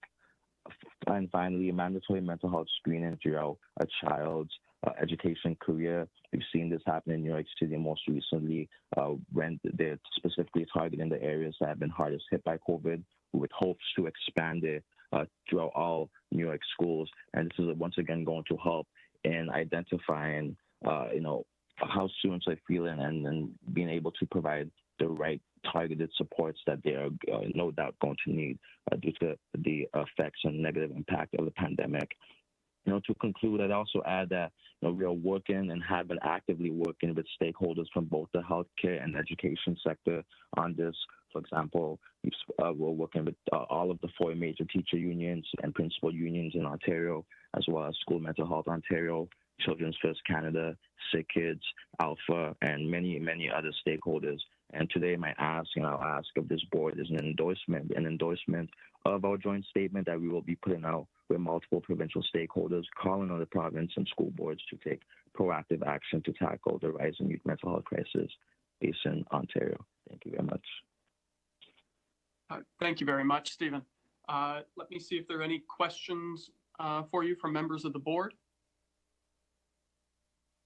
Okay, Stephen, thank you. Seeing none. Thank you very much for your deputation. So back to our recording secretary. Our next speaker is Graham Land for the Coalition for COVID Safe Club Reopening. Do we have Graham on the phone? Hi there. Hi, Graham. Welcome. I know you've joined us before, so you'll have 5 minutes and you can begin when you're ready. Yeah, thanks very much. I think I will be brief. So we're now in mid-June. Under an ordinary year, then bathhouse workers would be either looking forward to or steeling themselves for Pride Week in the city. But this year, obviously, that's not the case. A lot of us are still anxious, waiting to see when we'll get back to work and what that's going to look like. But bathhouses in other Canadian cities are reopening this week. In Montreal on Wednesday and in Vancouver on Thursday. But as of now, it looks as though outreach services won't be available to patrons there. Bathhouse operators in Ontario are anticipating reopening in step 3 of the current framework, which we could enter as soon as July 25th. But if they reopen under the same guidelines that have been developed for other businesses that don't take stock of the unique reality of these spaces, then similarly, it's unlikely that outreach services will resume. But we still have time to get this right. And if we do, then Toronto could be the first major city in Canada where bathhouses reopen under conditions that allow aid service organizations and other community groups to feel secure sending their staff and volunteers to provide outreach programs like rapid HIV testing and sexual education. And this, in turn, is the best way to ensure that myself, my coworkers, and our patrons all feel safe returning. We can't assume that the provincial government is going to get everyone around the table and develop appropriately detailed guidelines between now and July 25th. But there's no reason that this work can't be initiated here in Toronto. We're the only public health unit in Ontario with multiple bathhouses. We have several aid service orgs with expertise serving the ethnocultural communities that have been disproportionately impacted throughout the pandemic. So we as a community are uniquely well placed to get this right. So I know that there are a couple of different potential motions that have been worked on over the past week. We're very grateful to the members of the board who have taken this work up. We really hope to see the board pass a motion asking the medical officer of health to work with stakeholders, including these community partners, to develop local guidelines for bathhouses so that we have a path forward. Thank you. I'll leave it at that. Thank you very much, Graham. Let me just open it up. Are there members of the board with questions for Graham? Okay, seeing none, thank you, Graham. Our next speaker is Derek Moran. Derek, you'll have 5 minutes and you can begin when you're ready, please. Can you guys hear me? We can, thank you. Okay, let me just start my clock here. I just want to say by me speaking at this meeting, this shall not be deemed to be in any way my consent expressed or implied. In doing so is fraud. God bless Her Majesty the Queen, and long live Her Majesty the Queen. I also invoke my fundamental freedom of expression, barring any objections, of course. So in this report, it mentions, among those who said they were unlikely to get vaccinated for COVID-19. So among those is me. And I just wanted to share why I won't be getting vaccinated. And I have actually Dr. Davila to thank for that. As on December 9th, 2020, and I provide the YouTube link in my written presentation, Dr. Davila mentioned that it is important to remember that illness that results from a COVID-19 infection cannot be predicted. It is likely to be a mild illness in most people. So I just want to thank Dr. Davila for her honesty and candor in saying that. So in this report, it also mentions that common reasons for getting vaccinated include to get back to normal life. Looking at the COVID-19 roadmap to reopen graphic in the report, it's obvious to anyone that this roadmap to reopen should really be renamed based on the restrictions to our rights and freedoms, vaccination through coercion. I have written in my presentation, the YouTube link where Dr. Davila explains to David Ryder of the Toronto Star that science is a very careful process, and it does rely very heavily on peer review and ensuring that appropriate methodology is being followed before you can actually land particular conclusions. And this roadmap to reopen is not based on science. Not only is it not based on science, there is no evidence that it's based on science. No science has been provided that says until a certain percentage of the population gets vaccinated, that governments will have to restrict our rights and freedoms until then. I want to make it clear that I do not consent to this roadmap to reopen, and I want to explain why, as it violates our inalienable right to liberty. So, in 1946, in Campbell Motors versus Gordon, the Court of Appeal for British Columbia said, "The rule of law preserves to us the same basic constitutional rights found in written form in the Declaration of Independence and the Constitution of the United States. The Declaration of Independence proclaims, we hold these truths to be self-evident that all men are endowed by their Creator with certain unalienable rights. Self-evident truths require no proof. One of these truths is that each individual is endowed with certain inalienable rights. That refers to rights which the state cannot give and cannot take away. The main reason for the existence of the state is to secure and preserve these inalienable rights. These inalienable rights, so set forth in the Declaration of Independence, repeat in written form the rights of life, liberty, and property, which stemming from Magna Carta have become part of our unwritten Constitution. In Buhlers versus British Columbia, Superintendent of Motor Vehicles, 1999, the British Columbia Court of Appeal said, the particular function of liberty in the trilogy of life, liberty, and security of the person touches on the right of free movement. In Figueres versus Toronto Police Services Board, 2015, the Ontario Court of Appeal said, everyone has a common law right to liberty. The liberty interfered with was not a qualified liberty like the right to drive, but rather the fundamental right to move about in the community. The common law liberty infringed here was the right to circulate freely in the community.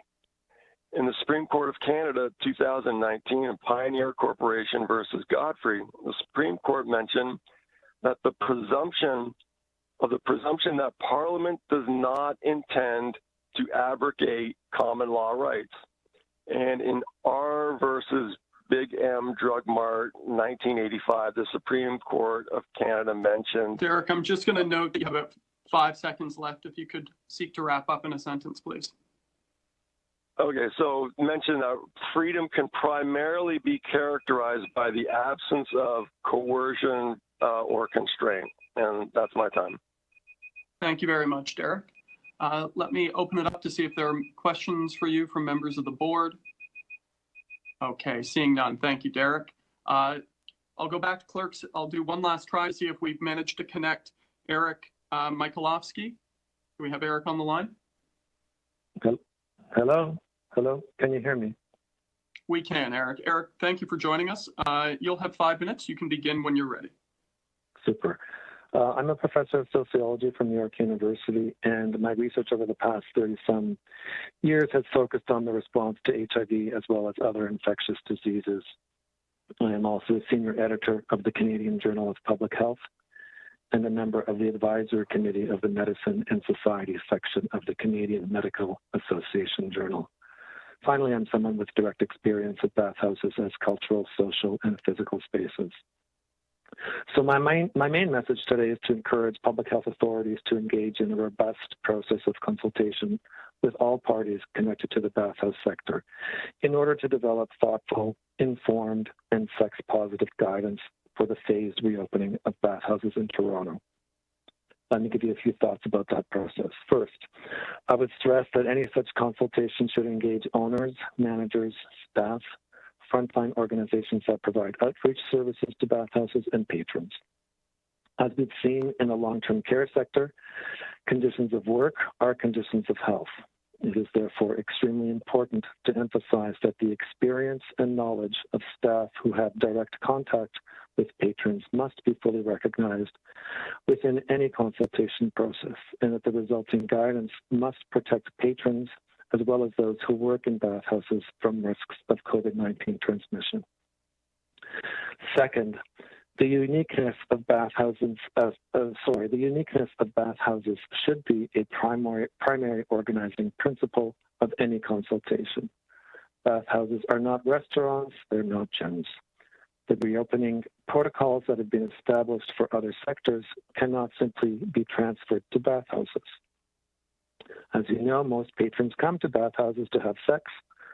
At bathhouses, sex with more than one person is not uncommon, and sexual contact can occur at multiple occasions and locations within a given bathhouse over an extended duration.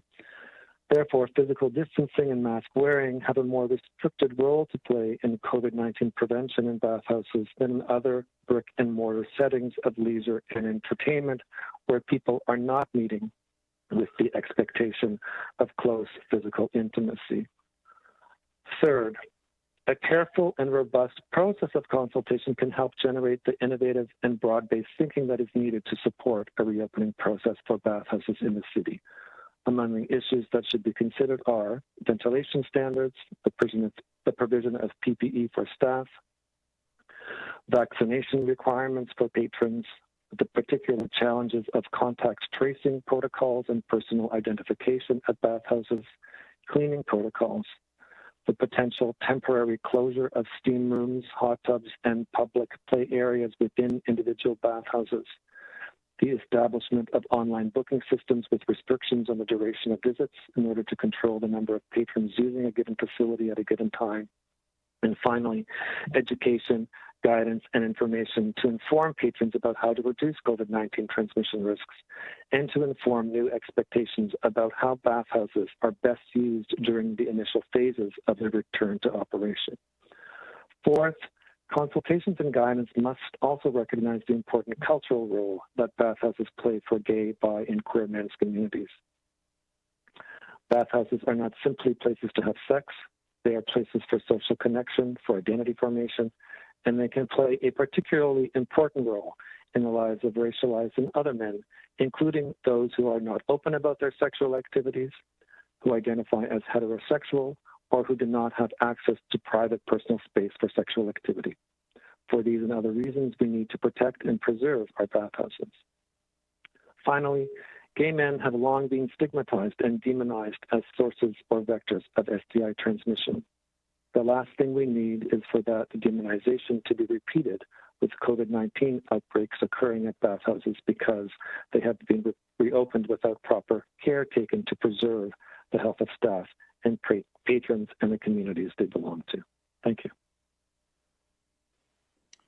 Thank you very much, Eric. Let me just open it up to see if there are any questions for you. Councillor Wong-Tam. Thank you, Chair, and thank you for the deputation. I just wanted to ask whether or not you were aware that a number of the bathhouse operators in Ontario, not just in Toronto, have written to the Minister of Health, and specifically over the past number of months, I'd say at least 12 or 12 or perhaps 13 months now, been asking them to provide clarification on guidelines on reopening and to develop health protocols specifically for bathhouse. Are you aware of those owners' efforts to reach the Minister of Health and the fact that the ministry has not responded to them? I'm primarily aware of efforts on the part of staff who work in those facilities to pressure owners and officials, public health and other officials, to provide meaningful guidance. So I have not read any of the letters that may have been written by owners. And I am aware that the province has not responded to requests for clarification and for appropriate guidance to be developed. Okay, thank you. I can confirm that did happen. Operators did submit safe reopening plans to the province for review, and I can also confirm that they did not reply. Just a quick follow-up question, and thank you for your time today here. With respect to the safe reopening guidelines for bathhouses, are you aware that the province provided some guidance on other type of services that may be comparable to bathhouses, such as swingers clubs, as well as strip clubs, strip bars. But they did not provide enough information about bathhouses, and to the extent that they actually didn't mention them at all. They deliberately excluded bathhouses for their safe reopening plan. Are you aware of that? Yes, I am aware of that, and it is. I am aware of the concerns that have been raised about how bathhouses have been overlooked, and what that may mean in terms of how particular communities are being excluded from the guidance that has been created. And I guess the concern that I would have is that I'm not entirely convinced that those forms of guidance would have been what are appropriate in of themselves, and that what is really required is a consultation with the parties and sector and parties that are involved with the bathhouse sector to produce guidance that is properly tailored to the unique circumstances of how people use bathhouses. Yeah, thank you. Just one final question. With respect to bathhouses, the audience and clientele is predominantly gay men. It is one of the few services that cater exclusively to this clientele. Do you think that there may have been at the provincial level some type of homophobia, or perhaps the fact that they may have overlooked this, but it seems to be one of the few businesses that they deliberately excluded, like they wrote out, they excluded with respect to provincial reopening guidelines. Do you think, what do you think would be the rationale for that? It's difficult for me to speak to that question with any particular confidence, although I would say that homophobia may be among the factors that was involved. Thank you very much. Thank you, Councillor Wong-Tam. Are there any other questions? Okay, seeing none, thank you, Eric. At this point, we're going to move this into committee for questions of staff. And we have, of course, staff here from Toronto Public Health, obviously, but also Shelter Support and Housing Administration and Social Development and Finance Administration, as well as Dr. Kurtz and Dr. Kenty, who you heard present. Can I just take a speakers list? I can't see everybody on the screen, so if you just want to either raise your hand or unmute yourself to indicate if you'd like to be on the questions list.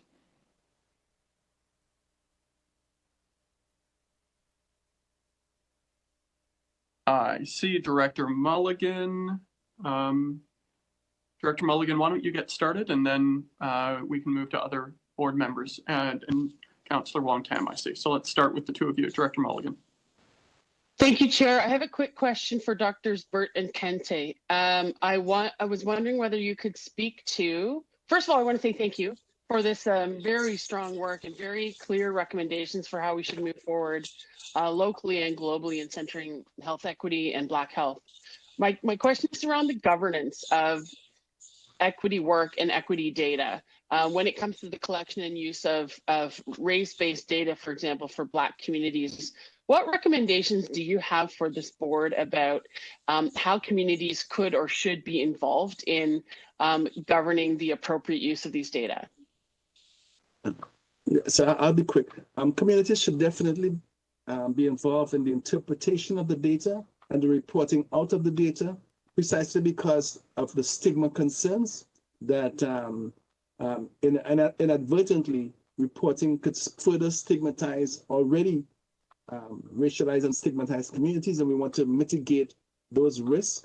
And the only way to mitigate those risks is to get a first response and an understanding of what the data appears to mean from community participants or community leaders or what have you. So community definitely must be involved in not just in the interpretation of the data as well, but also the disparity reduction. The provincial Anti-Racism Act, which sort of governs race data collection. In the regulations, it speaks about disparity reduction planning. And disparity reduction planning, in order for maximum effectiveness, should always involve the impacted communities.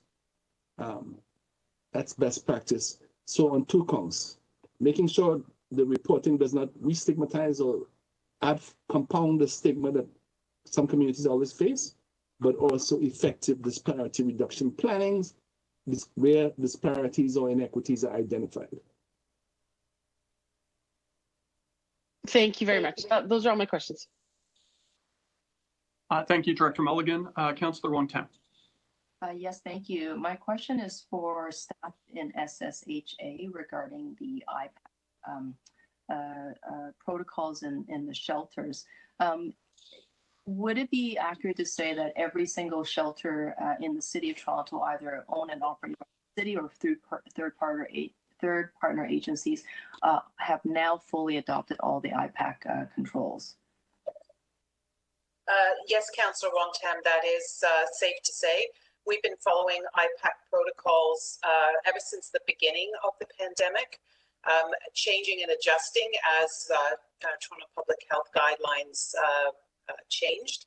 And just in the last few months, we've actually been supporting all of our shelters as well by hiring an outside IPAC consultant to do some audits of all of our sites and to provide some additional guidance and training to providers to make sure that we are doing everything that we can. Thank you. And with respect to these two sectors, one is within shelters, those staying in congregate shelter settings, and those staying in congregate long-term care settings. One observation I have made is that the outbreaks in the long-term care sector seem to have been reduced to a minimal, to the fact that there are no more outbreaks, I believe. And yet in the congregate shelter settings, despite the IPAC controls and the protocols that are in place, why have we continued to see outbreaks in the shelters where we seem to have gotten it under control into long-term care facilities? Councillor Wong-Tam, my colleague Gord Tanner will respond to your question. Thank you. Hi, Councillor. Thanks for the question. And through the chair, there are a couple of unique differences between the long-term care setting and the shelter system. The first was that we were a little bit later in prioritizing people experiencing homelessness for access to vaccines during the phase 1 rollout. The second piece I'd say is that the shelter system itself has people coming and going from it each and every day in a way that long-term care perhaps does not have. And so there's a variety of unique differences, I'd say, between the two settings that make them different, but happy to report, as per my presentation, there are no active outbreaks in the shelter system as of June the 8th. Thank you. And so what you're saying is the primary difference is perhaps just the free mobility of those in the shelter system? Because I know that those in long-term care seem to have been locked in and locked down for over a year. I think we can all recognize how difficult that was. But you're suggesting that along with vaccination priority would have created all these outcomes that we've experienced. Is that correct? Well, there's certainly those distinct differences. I mean, people come in and out of the shelter system on a daily basis. We admit new clients to the shelter system on a daily basis. And so there is a much higher turnover, I'd say, within the clients that use the shelter system as opposed to long-term care. Councillor, if I could just add, it's Marianne. I think the other issue is the virus that is circulating at the moment is far more contagious than the variant that was circulating in January. Long-term care was vaccinated at a time when it was a less virulent strain. We clearly saw the increased community spread more broadly with the recent strains. And we've seen the number of infections go down as the shelter system became more and more vaccinated. And as we continue to prioritize those who are experiencing homelessness with vaccines, the recent good news that we have no outbreaks in the shelters, would you anticipate that we would be able to smartly assume that will continue as long as we have the protocols in place, the IPAC controls, as well as everybody in congregate shelter settings fully vaccinated, dose 1, dose 2? Is that what it's going to take? I think maybe Eileen, Dr. de Villa may be best to answer this one. Yes, and you know, first of all, let me say, Gord and Mary Ann, clearly working on your public health credentials, very impressive, and I think your answers were quite correct. You know, Councillor, I think what you've posed in your statement and questions are absolutely correct. I do want to emphasize how important vaccination has been. If you can hearken back to some of the information we brought forward to the board, we saw steep declines in COVID-19 activity within the context of long-term care as vaccination became more and more, vaccination coverage increased in that population. I think you're seeing the exact same thing within the context of the shelter system. But of course, you know, continued practice and vigilance in respect of infection prevention and control is required in all congregate settings in particular, just given the number of people that are, you know, in and about the systems. Thank you. Thank you. Let me open up. Are there other members of the board with questions? Trustee Donaldson. Thanks. Through you, Chair, to Dr. Davila. In the presentation about the budget, there was noted that the $6 million for school nurses is part of the ongoing ask to the ministry for the next school year. So can you tell me what level of importance does this funding and on this safe school reopening in September, in your opinion?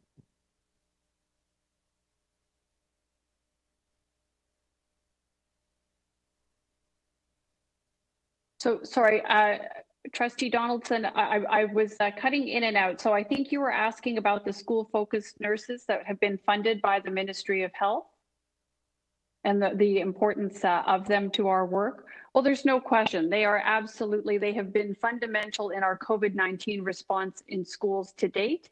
And it's our anticipation that this funding actually ends technically at the end of June. We are trying to extend, we're in active discussions, and we anticipate that while we've certainly seen an improvement in our COVID-19 situation, I think there will still be some need for ongoing COVID-19 work. And I think we have to think more broadly around this. What are the, what are the other public health implications of that which we've experienced right now for the last 506 days? So I do think that there's some very important work that we have yet to do, both on the very direct COVID-19 response and as well on the implications of COVID-19 beyond the infectious disease components. Thinking about, you've heard from some deputants today around mental health challenges. These are always of concern, and what we can do from a mental health promotion perspective at Toronto Public Health is part and parcel of the important work that we need to do in follow-up to COVID-19.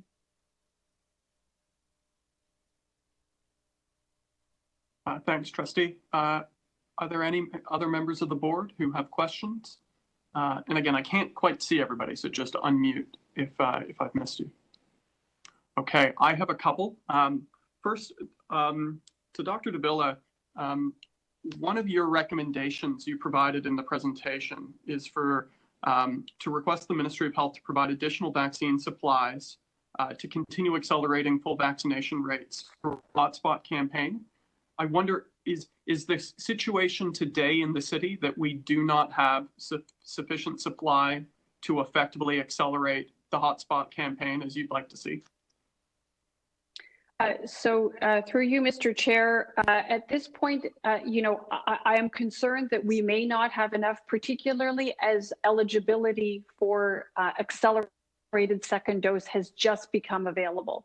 While the meeting has progressed, we've gotten word from our colleagues that whatever appointments we had available are rapidly getting used up. And we do want to absolutely increase vaccine coverage, both for first and second doses in light of Delta variant. So yes, I believe we need more vaccine. How much more we'll get a better handle on as we start to understand the demand for vaccine that's just been opened up. And so just building on that, and I heard your comment that since registration opened this morning, so those spots are nearly filled already.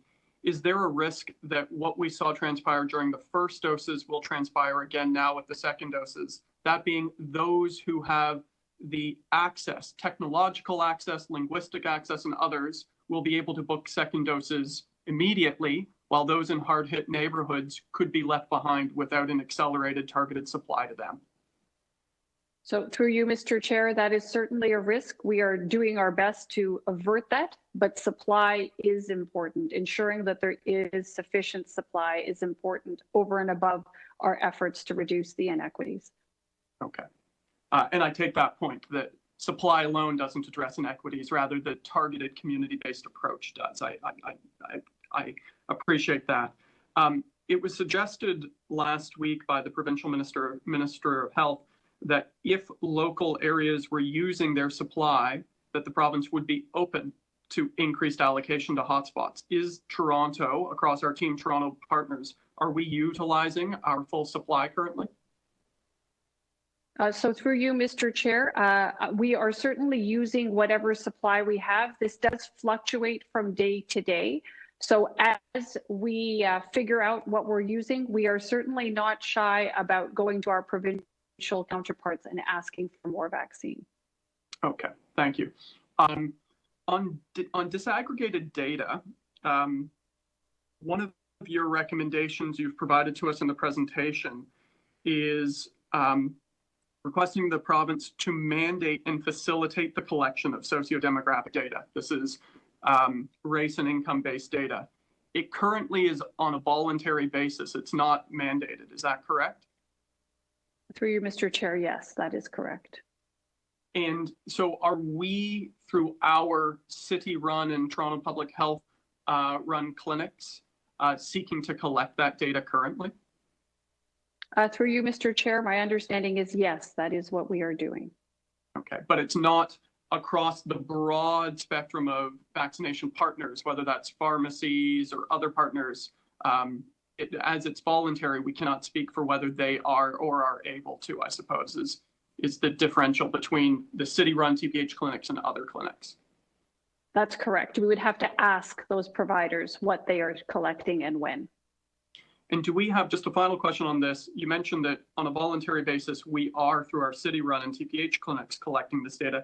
Do we have any sense when we will have a sufficient size and quantity and quality of data such that it can be shared? Understanding there may be gaps because there's a system-wide issue here that it's not mandated? So through you, Mr. Chair, I don't have a specific date, but we are in active conversations with our ministry counterparts because they need to give us access. I won't belabor the point, but there are some technological aspects that need to be addressed in order for us to do any further assessment. And we're actually talking to them about that right now. Okay, so these are technological pieces not on our end, rather we need... That's correct. Okay, so we need some technological changes at the provincial end in order for us to sort and analyze and share that data currently. That is correct.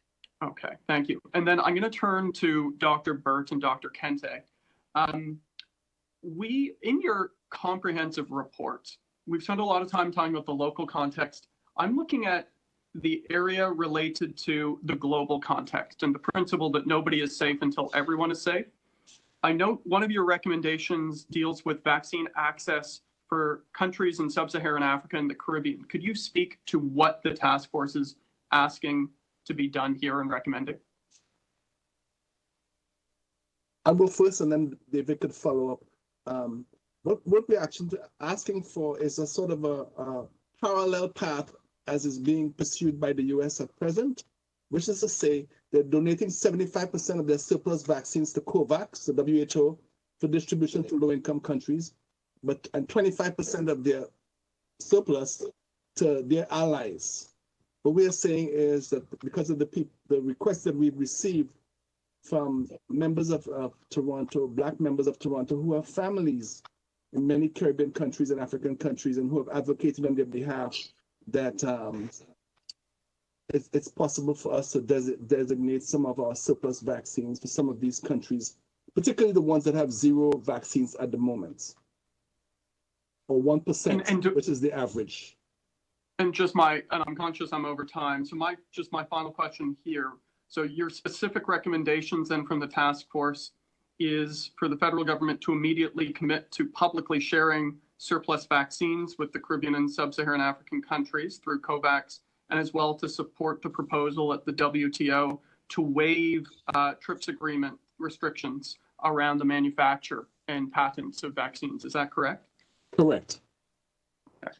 Thank you very much. I just think, I just think it's important also in terms of the manufacturing, because even in Canada, I think this pandemic has shown that we really need our own manufacturing capability, really to ensure that we have vaccine for our citizens. And there's been a number of years when as scientists and people working in the vaccine industry, we've been saying that we need some sort of centralized manufacturing capability. And I think the pandemic also tells us that unless some of the low-income countries also have that capability, there's always going to be this disparity.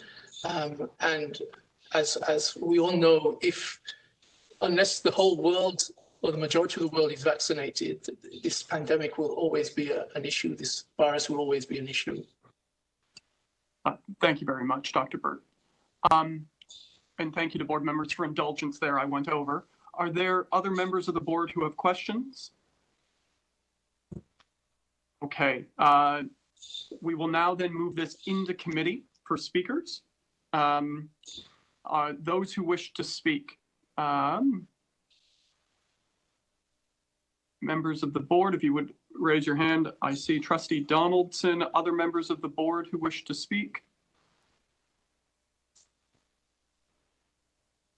Okay, Trustee Donaldson, I'm going to begin with you when you're ready.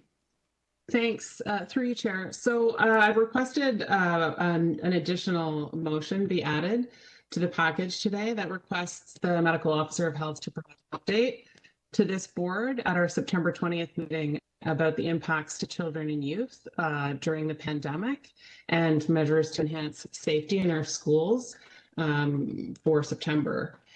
So we've heard today from Stephen at the Toronto Youth Cabinet about the youth mental health crisis that's only been made worse by this pandemic.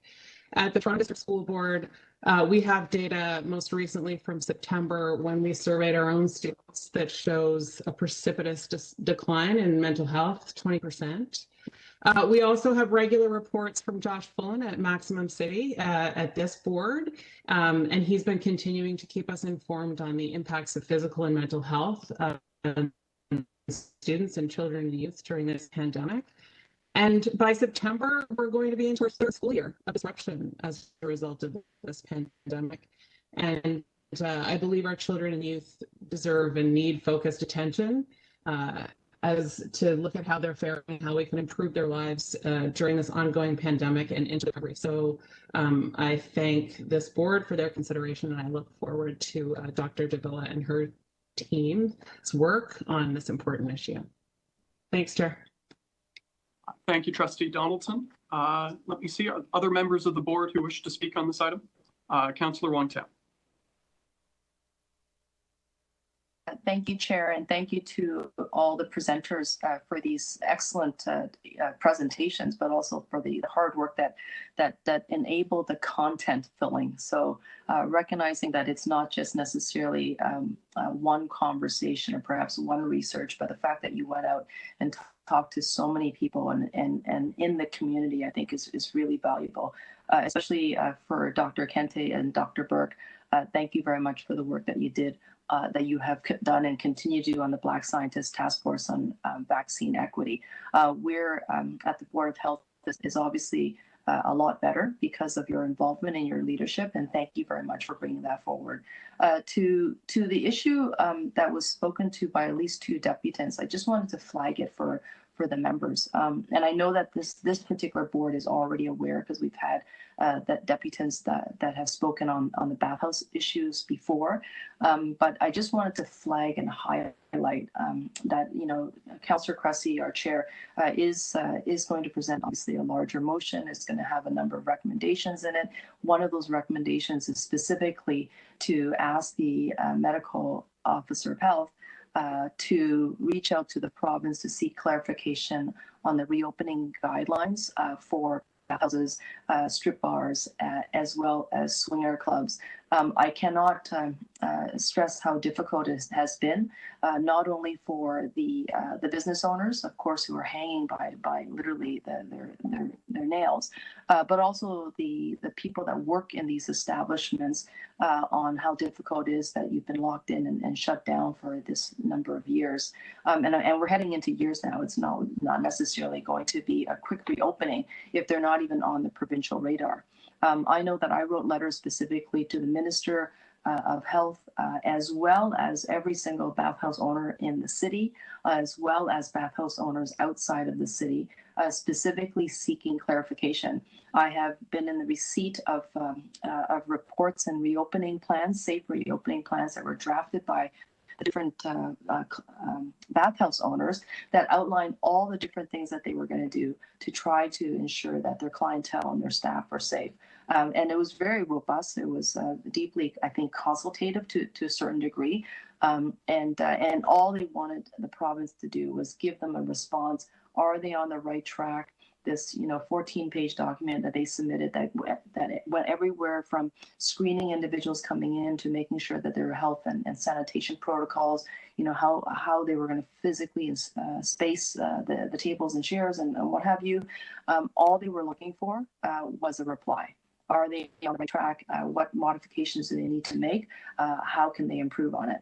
And they received dead silence from the province, and as have I.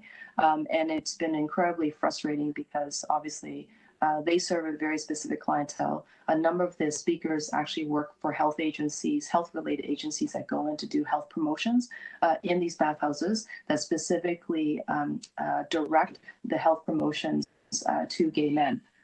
And so I just want to flag that for members of the Board of Health, because I think it's one thing to perhaps ask a question and have it answered. Here you've asked a question, you have asked them to review a safe reopening plan, you've sent communications and your phone calls and emails, as well as written correspondence by letters, have gone entirely unaddressed and unresponded to. So I believe that it's important for us as the Board of Health to ensure that these facilities have access to good information so that they can properly consult with their staff, as well as participate in the safe reopening. Otherwise, they'll be left behind. And I cannot stress that, if that happens, these bathhouses will never open again. It will be the fact that we have survived the AIDS epidemic and we still have bathhouses, but we can't survive the COVID.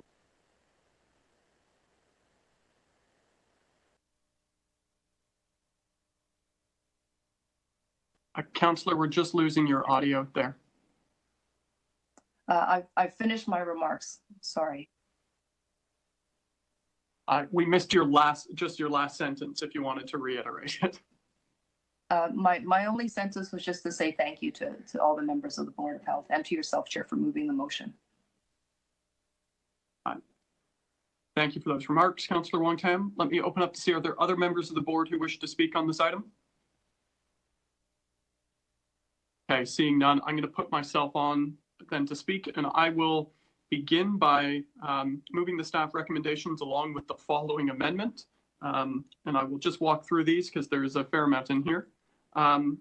They first, and with deep thanks to TPH staff, the Black Scientist Task Force, and members of the board.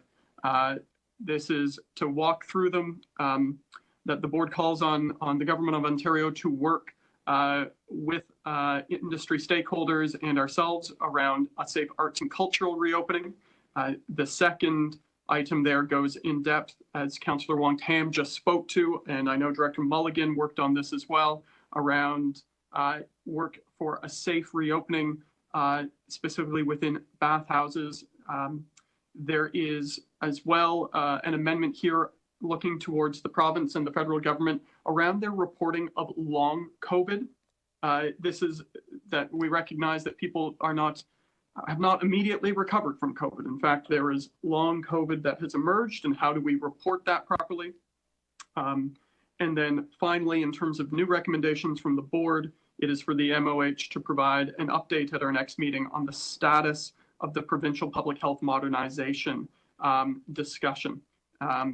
Then also in here, I would just note that I am moving that we thank, first of all, the Black Scientist Task Force for all of their work, that we fully endorse the recommendations that they have provided, that we request the city manager and our medical officer of health to report back on all levels of government's implementation of the various recommendations directed towards them. This is a living strategy, not a put on the shelf report.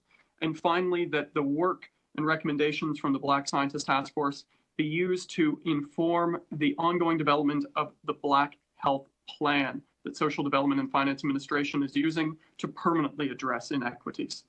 And then finally, we have here, which I am moving, the recommendations from our medical officer of health, which were in her presentation. This is calling on the province to increase supply to hotspot neighborhoods to accelerate the vaccination campaign for first and second doses, to better link the COVAX systems in the case and contact management CCM system so that we have vaccine data as we're also doing case and contact management, to improve and increase the lab and testing of variants in our province, specifically with reference to the Delta variant, and yet again to call on the province to mandate the collection of socio-demographic data and facilitate its availability.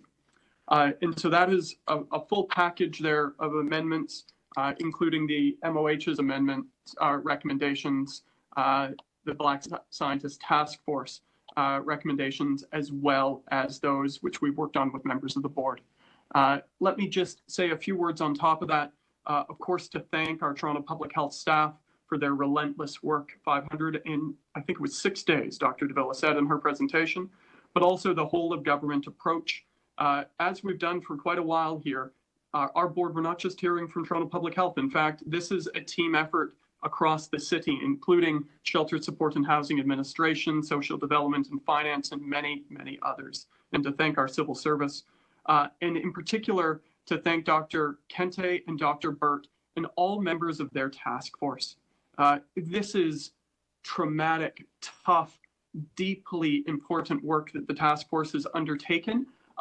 It's also, I will tell you, with the results they've been able to achieve and the barriers they've been able to break, it is joyful work, as I've seen as well. And so I want to, on behalf of the board, express our deepest appreciation for the work to date and to affirm our commitment to you, Dr. Kente and Dr. Burt, that this work is to guide our action. It is not words to inform, but it is rather to guide our action. Friends, we should be proud on the vaccine campaign in many ways of where we are today, with nearly 75% of our Toronto residents having had a first dose and nearly 20% having had two. And we should also, I believe, be proud of the Team Toronto model of a relentless focus on hotspots and equity. This isn't about getting the numbers high, it's about getting the numbers high in every neighborhood, in every community. Nobody is safe until everyone is safe. That is the framework. But that is a framework that is being implemented on the ground in partnership. Community agencies, hospitals and healthcare providers, community health centers, pharmacies, doctors, neighborhood ambassadors. We only succeed in this campaign when everybody is running this campaign, and that's underway. I would just close, colleagues, by saying that I believe, as we sit here in June, that there are 3 tasks in front of us to ensure on the vaccine front that everyone everywhere has access to vaccines, to continue to break down every barrier possible to ensure vaccine uptake. It's about access, not just hesitancy, and that's our work. It is our second task is to, as we move into a reopening, while the Delta variant is here, is to do so in a deeply thoughtful, careful, and cautious format, in an approach to guide us. And then finally, and we've spoken a lot about this collectively, is our job here isn't just to win a vaccination campaign nor is it just to beat this pandemic and reopen. It is, as it has always been, before and after this pandemic, to build a more just and better city afterwards, to address the hard truths and inequities this pandemic has laid bare in housing and precarious employment and access to public spaces and services. It is to correct those wrongs. I know members of our team at Toronto Public Health are tired. I know members of the board, many of you working on the front lines yourselves, are tired. But our job can't be just to beat this pandemic. It is to build a better city afterwards. So let's carry on with the work. And with that, I thank Dr. Davila and her team once again. Members, there is an amendment there. If clerks can place it on the screen.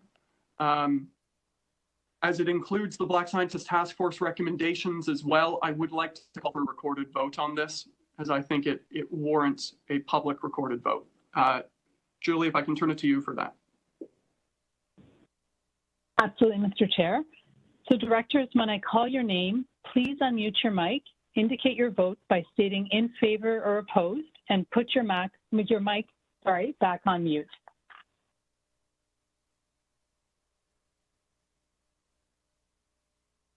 Director Paul Ainsley. In favor. Director Ashna Bowery.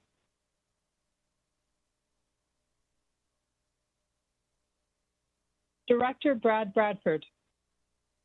In favor. Director Joe Cressy. In favor. Director Stephanie Donaldson. In favor. Director Angela Johnson. In favor. Director Mike Layton. In favor. Director Ida Lepretti.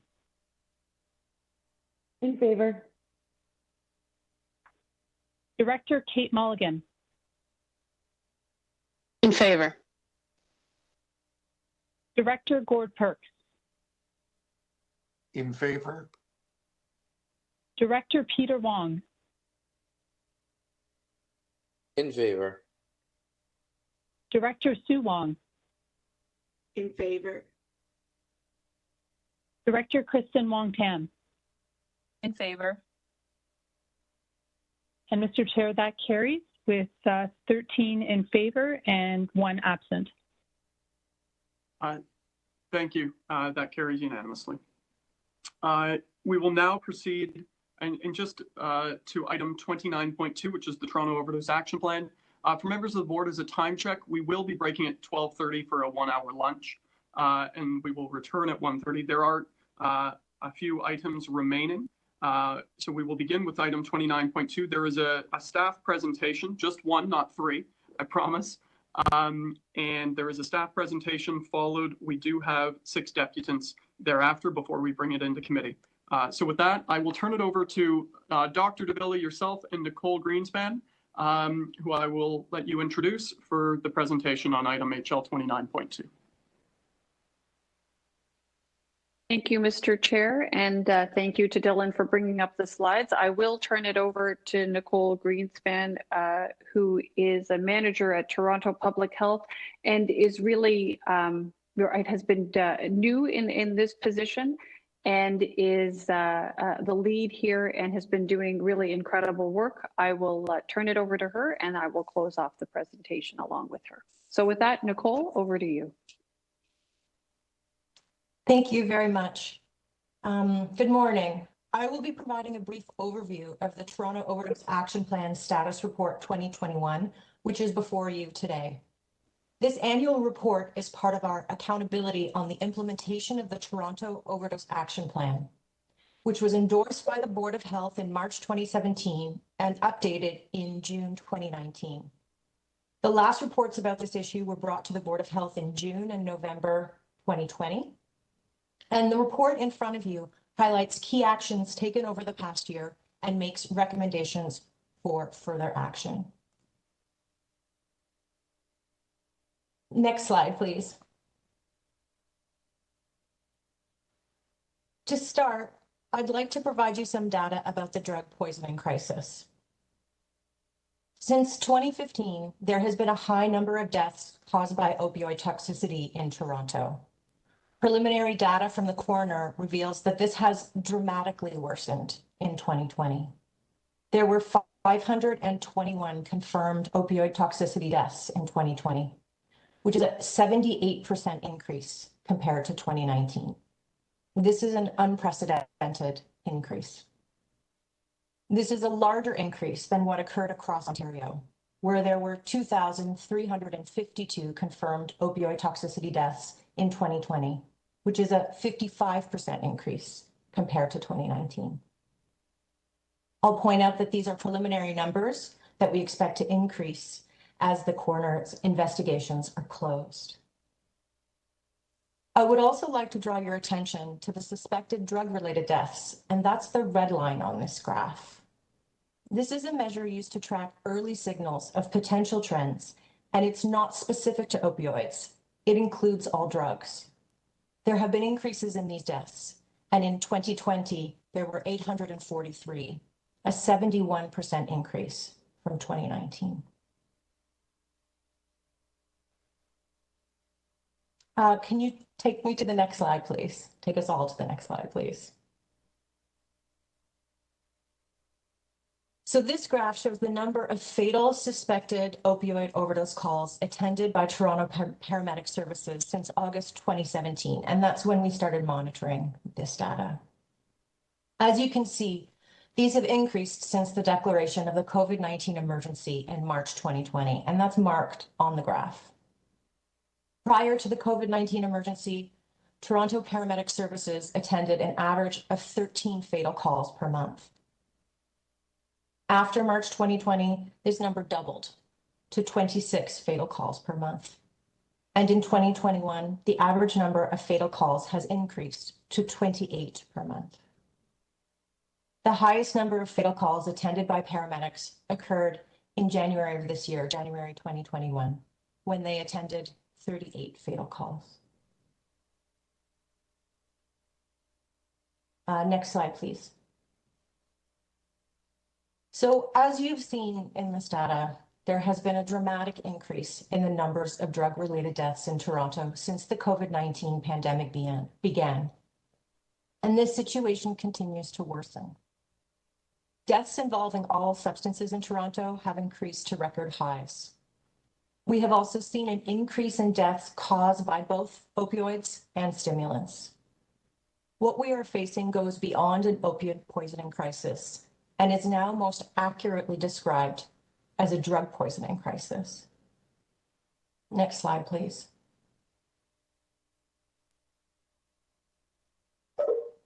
So these public health crises are having dramatic impacts on people who use drugs in our community.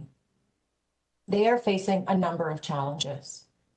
Some of these are the unregulated drug supply is increasingly contaminated with unexpected drugs and toxic substances. As we have discussed in previous reports to the board, there has been an ongoing need to expand harm reduction and treatment services for people who use drugs. COVID-19 has intensified this need because services have adapted to slow the spread of COVID-19 where possible, and this has limited some services' hours and capacity. And criminalization continues to force people into unsafe behaviors. While some actions have been taken to respond to the drug poisoning crisis, more are needed.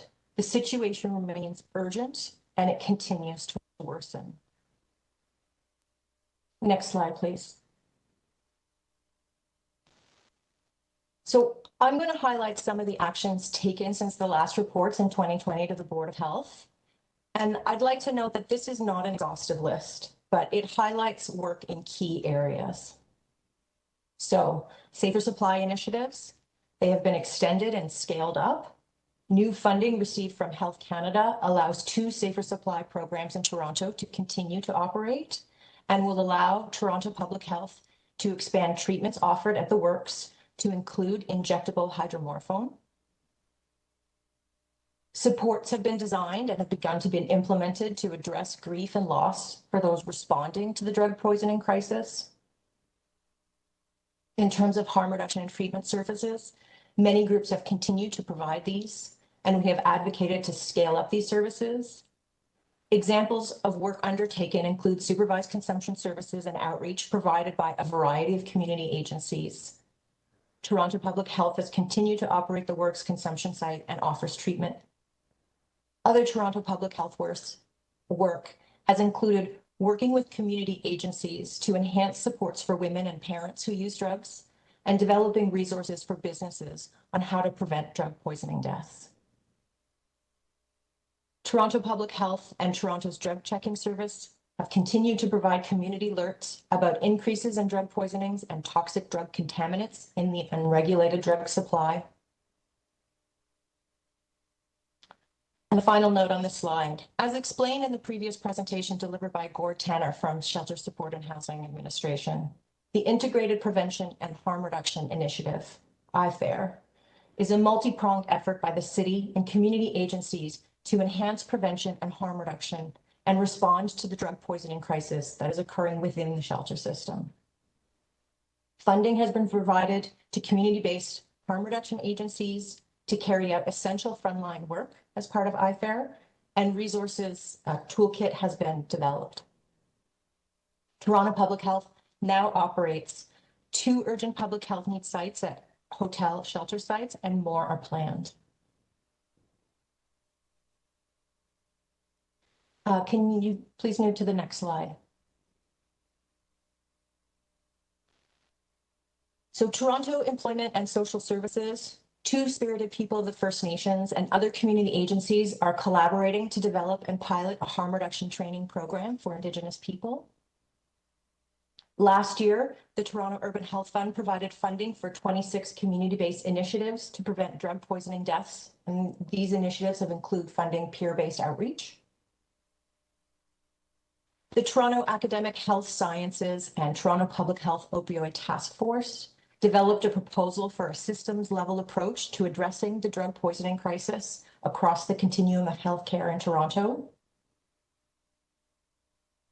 Toronto Community Housing Corporation developed a new harm reduction policy, and this was done based on efforts led by Councillor Perks and involved Toronto Community Housing Corporation, Toronto Public Health, community organizations, and people who use drugs. We have continued to advocate for decriminalization of the possession of all drugs for personal use. Toronto Public Health has worked with Social Development, Finance, and Administration to include decriminalization as a key plank in the City of Toronto's Community Safety and Wellbeing Plan. We have also sought information from Health Canada. So there are recommendations before you today, and they build on this work, and they will be presented by the Medical Officer of Health. The next slide is for you, Eileen. Thank you, Nicole. And I will try to take us through these final slides apace. But before I do, I just want to say that, based on the information that we've seen and knowing what this Board of Health knows, we know that the drug poisoning crisis was already one of unprecedented proportions even before COVID-19 entered our world. And as you can see from the data that has just been presented, it has only been exacerbated through the COVID-19 pandemic. And there's no question that a crisis of this scale and scope requires activity at all levels of government. Hence, you see a very comprehensive set of recommendations before you today. Some of them do reiterate positions that have been taken at previous Board of Health meetings. But first and foremost, let's look at these recommendations aimed at the federal government level. These include urging the Federal Minister of Health to use authority under the Controlled Drugs and Substances Act to decriminalize the personal possession of all drugs, to declare the drug poisoning crisis a national public health emergency, and to develop a coordinated Canada-wide plan, to continue to support safer supply initiatives, including by supporting the domestic production of needed medications, such as diacetylmorphine, and to support capacity building related to reducing the harms of stimulant use. On to the next slide, we have as well recommendations directed to the Provincial Minister of Health.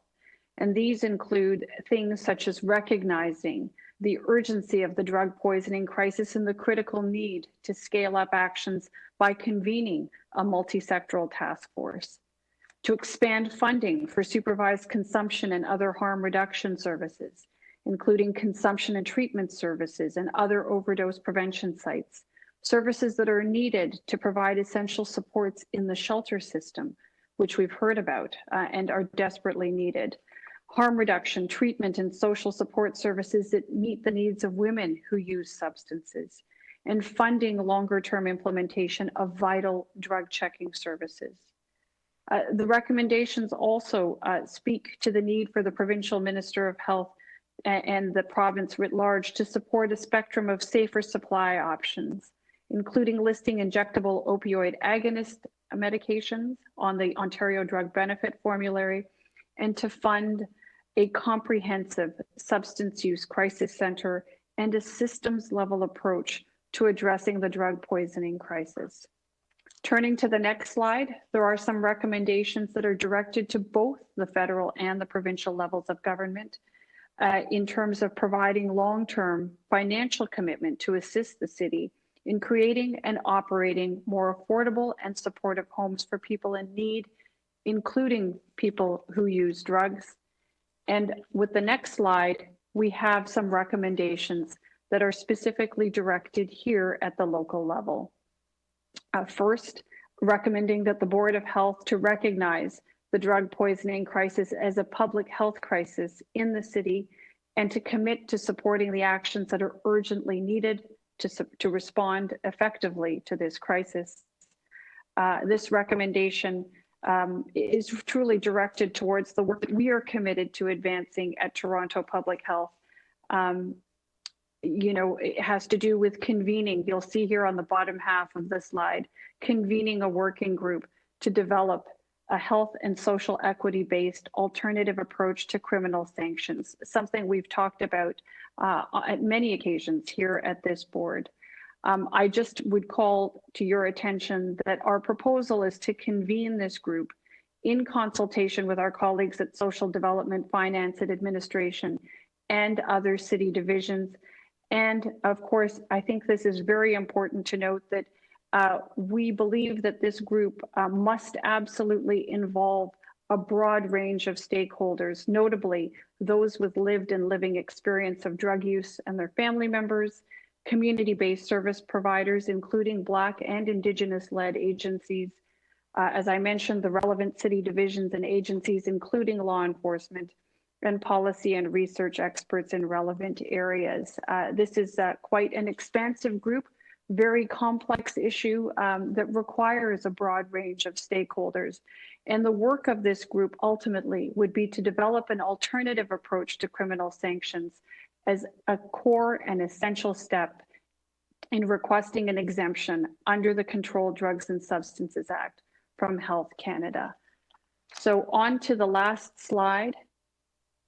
You know, I would just like to conclude this presentation, one, by thanking all those at the Toronto Drug Strategy Secretariat for their work, and just highlight to members of the board that, you know, the drug poisoning crisis here in Toronto was already an emergency before COVID-19 emerged.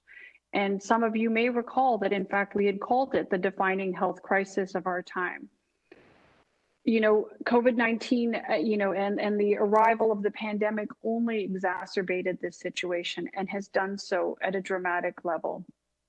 I would also say that COVID has taken Toronto Public Health, as I indicated in the previous item and through the previous presentation, has taken us at Toronto Public Health and many, many other agencies in our city to our limits, and at times has even put us beyond those.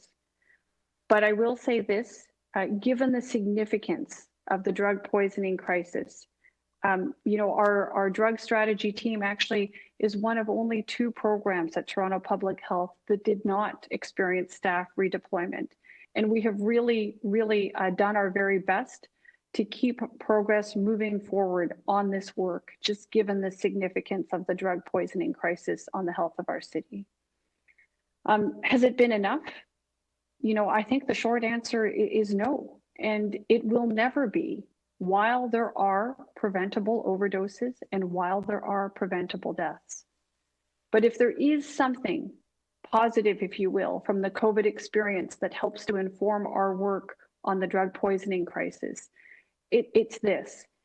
And it's, to my mind, if we are seeking to address challenges that are this complex and multifaceted, as is the case with the drug poisoning crisis, it requires big scale approaches. We have seen this with COVID. I think it is true here as well. It cannot be, this crisis cannot be addressed by any one agency and their actions or by any single level of government alone. Regardless, I would say that we at Toronto Public Health remain absolutely committed to working with members of our community and with our institutional partners, including city partners, to improve our collective response to the drug poisoning crisis. And with that, Mr. Chair, I will wrap up the presentation and hand it back over to you. Thank you, Nicole and Eileen. We're now going to move, it's 12:20, so we have time for speakers before a brief recess. We'll now move to speakers on the list. Can I begin with, do we have Phil Gillies on the phone from the Ontario Construction Consortium? Do we have Phil here?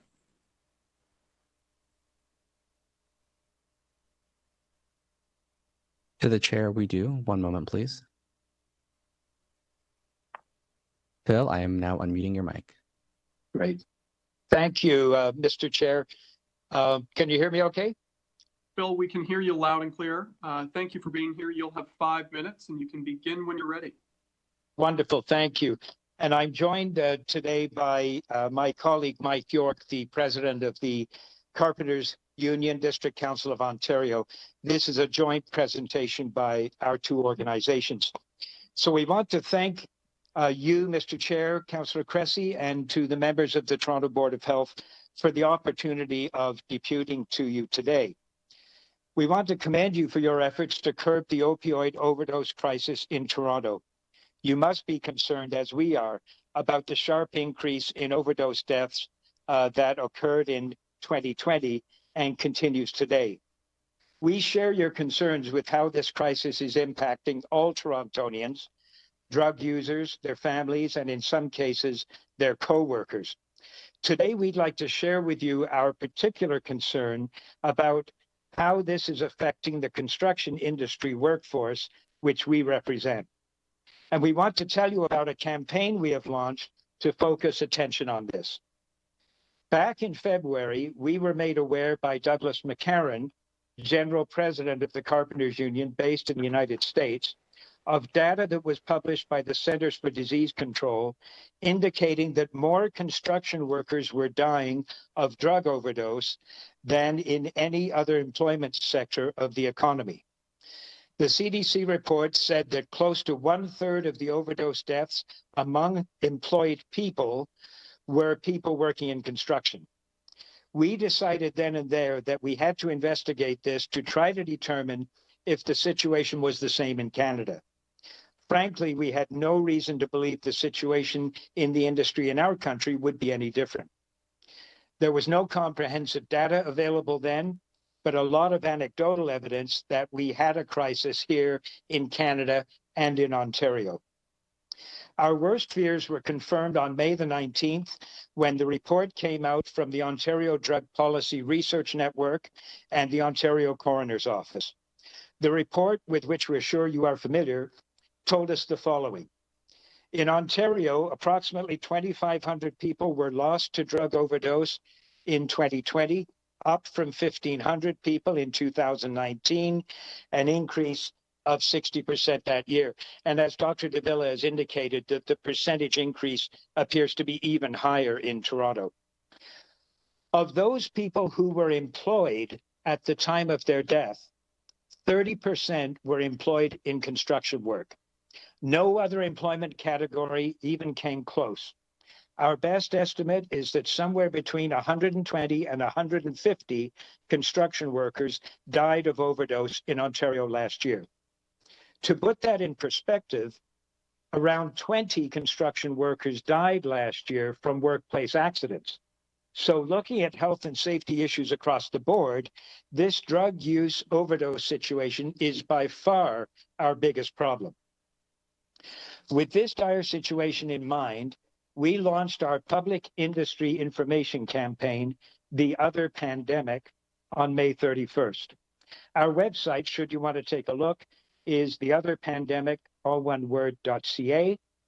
There is also a public service video posted there that we had produced with comments by public health experts, Dr. Andrea Serrata and Nick Boyce from the Harm Reduction Network, as well as by Mayor John Tory. We're planning to produce a second video as several other big city mayors have told us they want to show their support. In brief, why are construction workers getting addicted and dying? Firstly, construction work is tough physical work. Workers get injured and their doctors put them on prescription painkillers, which are usually opioids. When the prescription runs out, some workers have become addicted. With no other option, some will go to the street to buy drugs, and the drug on the street is the potentially deadly fentanyl. Another factor is simply demographics. There is a disproportionately high number of young males who use hard drugs, and there are a lot of young men in construction. Then there's the question of disposable income. Construction is, for the most part, well-paying work. So a construction worker is more likely to have money to spend on drugs, should they be so inclined, than would a retail or a clerical worker. Finally, there's a macho, I can handle anything kind of ethic that runs through our industry workforce. But in encountering fentanyl, workers are confronted with something they cannot handle. Nobody can. What do we do about this? Our Other Pandemic campaign makes the following recommendations. 1, drug users should not use alone. They should either go to a supervised injection site or at the very least use in the presence of another trusted individual with access to a naloxone kit. We know that this runs counter to the overall COVID-19 messaging going out to our society as a whole, which is stay home, do not congregate with people outside your family, etc.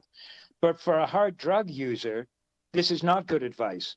They should not use alone. So secondly, and sorry to cut you off, you're just coming up on 6 minutes, and I know you're doing a joint presentation with Mike York, so together you'll have 10 minutes here. Oh, thank you. Sorry, I won't take much longer. Secondly, because of the implications of that first recommendation, we're recommending that all construction workers should get vaccinated against COVID-19 to reduce the chances of becoming infected. Thirdly, contractors, employers, and construction unions must step up their education and counseling programs to inform all workers of the dangers inherent in using street drugs. Fourthly, governments need to increase addiction and counseling services to meet this unprecedented demand. Mike York and I met on Friday with Ontario's Mental Health and Addictions Minister, Michael Tibolo, and we conveyed this message to him. There are more demands than ever on very limited resources available to the people in need. Finally, we urge workers who are wrestling with addiction to try to seek help to stop if they possibly can. With a public health crisis manifesting itself in a 60% increase in deaths in 1 year, there's never been a better time to try and stop using hard drugs if you possibly can. The Other Pandemic campaign, spearheaded by the Ontario Construction Consortium, has an active partner in the Carpenters Union District Council of Ontario. We're also partnered with the International Union of Painters and Allied Trades and the Interior Systems Contractors Association.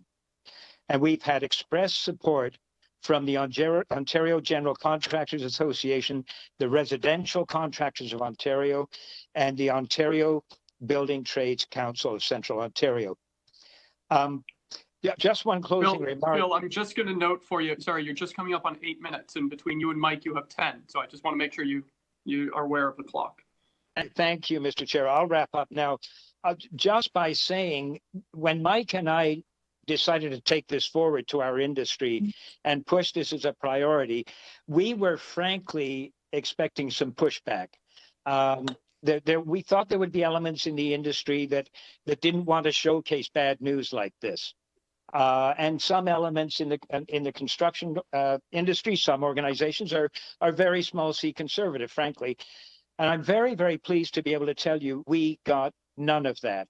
Everybody who's become involved and engaged in this issue, both on the labor and the management side, is very supportive of our shining a light on this important issue. So excuse me for running over. Thank you, Mr. Chair and members of the panel, and we'd be pleased to try to answer any questions you might have. Yeah, sorry, Mr. Chair, it's Mike. Yeah, so Mike York, at this point in time, I think Phil's quite correct.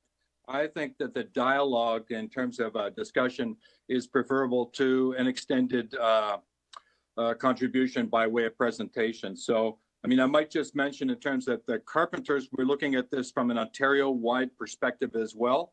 And most recently, Northern Ontario mayors also highlighted to senior levels of government the crisis of opioid use in smaller and larger communities in Northern Ontario. So from a Carpenters District Council perspective, we're not looking just at a Toronto point of view. We're also saying this is impacting our members all across the province. So we're really pleased to participate with the Ontario Construction Consortium on this initiative. Thank you very much, Mike and Phil. Let me just see if there are questions for Mike and Phil. So we will conclude questions item and then we will move to recess for a break, just for people paying attention. Councillor Wong-Tam. Yes, thank you. Thank you, Phil. Thank you, Mike, for your presentation. I'm very curious to know, what did Minister Tybolo say to you when you raised this issue with him? What specific details did he offer with respect to the type of supports the PC government could initiate? And there's many. Just curious to know where that dialogue went. Oh, thank Phil, you. if you could go ahead. Oh, sorry, Mike, I'll just be quick and kick it over to you. Councillor Wong-Tam, he didn't get into any specifics with us. It was a good meeting. He was certainly supportive and understanding of what our industry was saying. He said he was actively looking for short-term, immediate steps that could be taken to help alleviate the problem. I think, Mike, am I correct? That's about as specific as he got.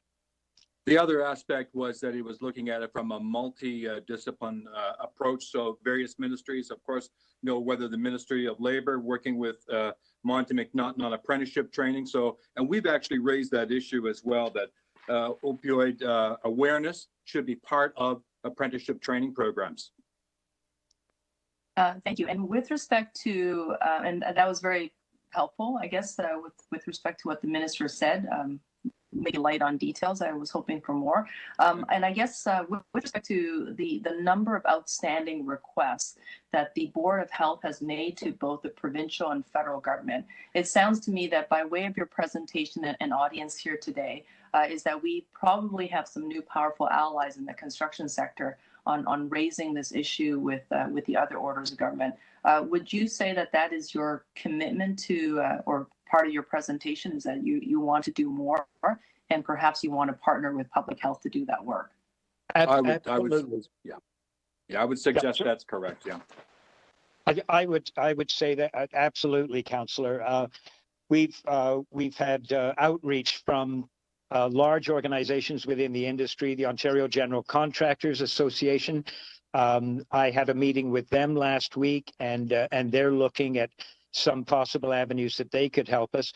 And they are suggesting an industry-wide outreach to the Workplace Safety Inspection Board, WSIB, because that is an organization that should have some considerable concern about this. Thank you. Part of the recommendations coming out of, I think Councillor Kress will be moving them, is going to be asking the federal government to provide exemptions to this decriminalize drug use in Toronto and provincial supports for mental health, addictions, withdrawal recovery services. Would you agree with that approach? Speaking personally, I can't speak for the whole industry. Personally, I support it. I support it. I think there are good examples around the world, and I think of Portugal, where simple possession has been decriminalized, and more services put forward to aid people in need. And from what I've heard and read, it seems to be working there. So I think it should be on the table here in Ontario and Toronto. I think it's important to put that on the table, but I can't commit for the industry to agree to that approach right now. I think that's part of our dialogue between Phil, the OCC, the carpenters, and other organizations within the industry. So we have to have that dialogue at first. Yeah. Thank you both for your time today. Thank you. Thank you, Councillor Wong-Tam. Any other members of the board? With that, Phil Gillies and Mike York, thank you very much. Thank you very much. It's 12:35. Can I caucus, as we have more items, would board members be comfortable if we were to do a 30-minute as opposed to 1 hour break in order to complete our agendas afterwards? Looking around, seeing head shake. So it's 12:35. So we are going to reconvene at 1:05. We still have 3 speakers on this item. So we'll see you at 1:05. Thank you very much.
I note we do have quorum and we're 1:05. So perhaps when you're ready to give us a countdown, we can then resume the meeting. And to Julie from Clerks, I will move to reopen so that we can adopt as amended at your request on 29.1 when we do reopen.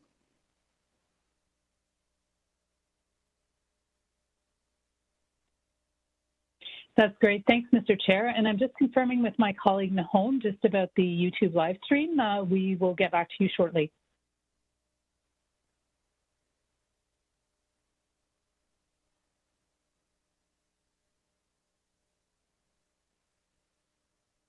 To the chair, if you can give us a 10-second mental countdown and begin from there, please. Thank you.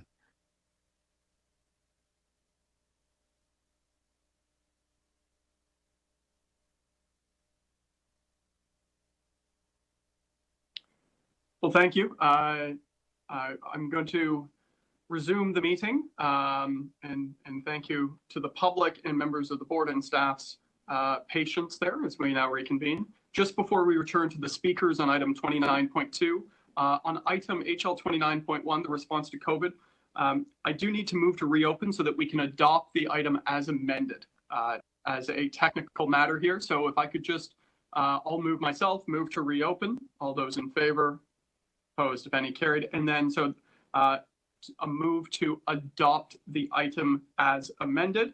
All those in favor, opposed, if any, that carries. Julie, can I just confirm from Clerks that is what you need on that?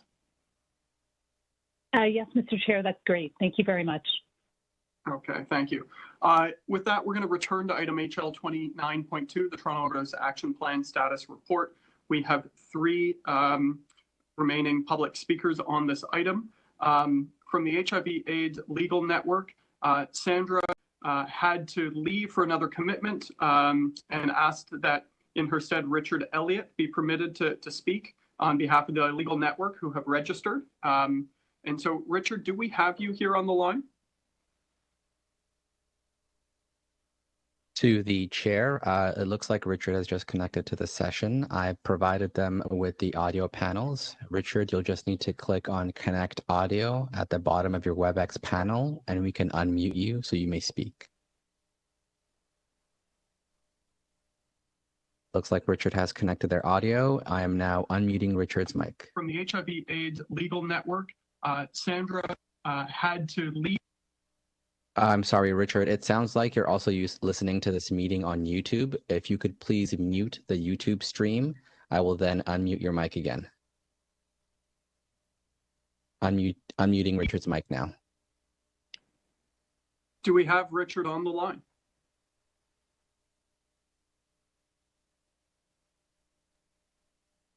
Richard, do we have you there? Richard, your line is currently unmuted. If you can say a few words, please.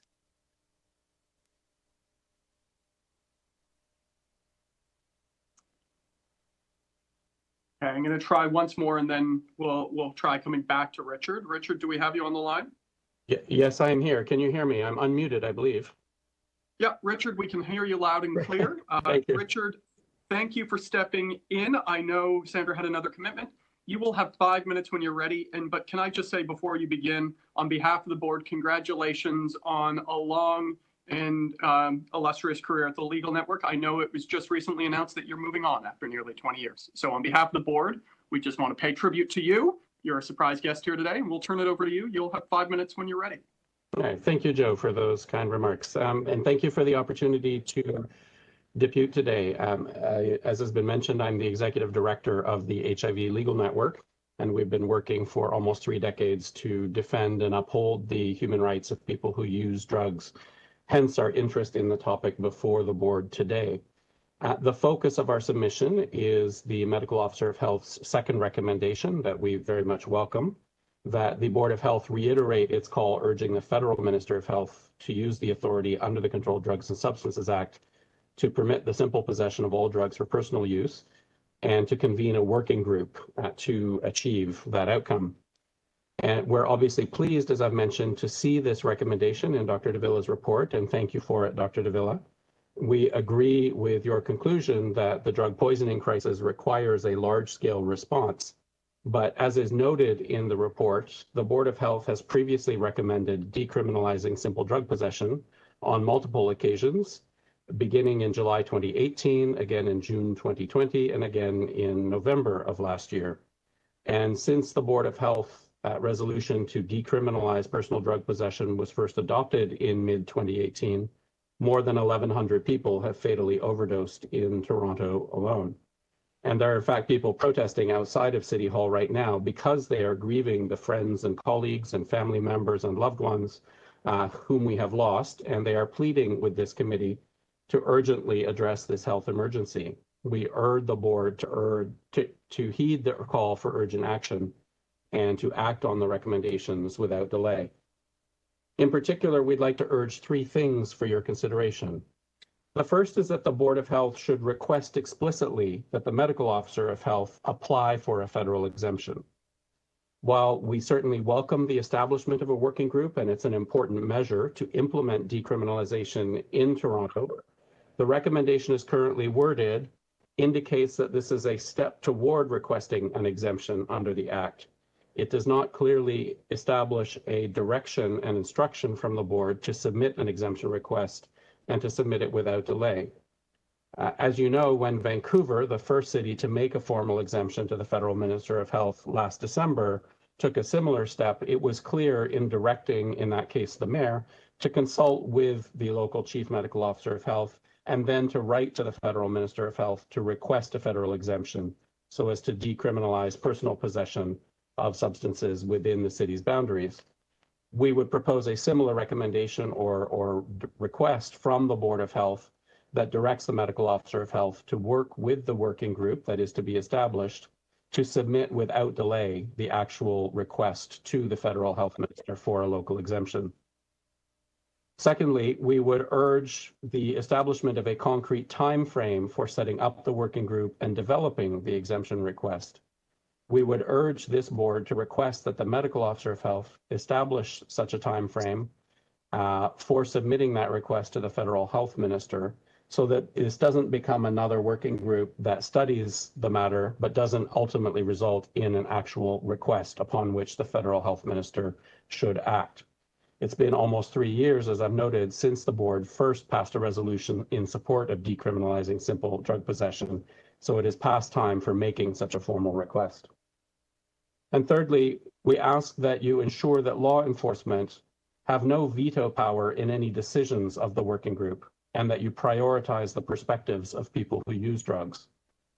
In our recent conversations with the Office of the Federal Minister of Health, we've twice confirmed now that it is not the intention, or so they state, of Health Canada or the Minister of Health to require that local police authorities approve every aspect of a jurisdiction's request for an exemption to decriminalize simple possession locally.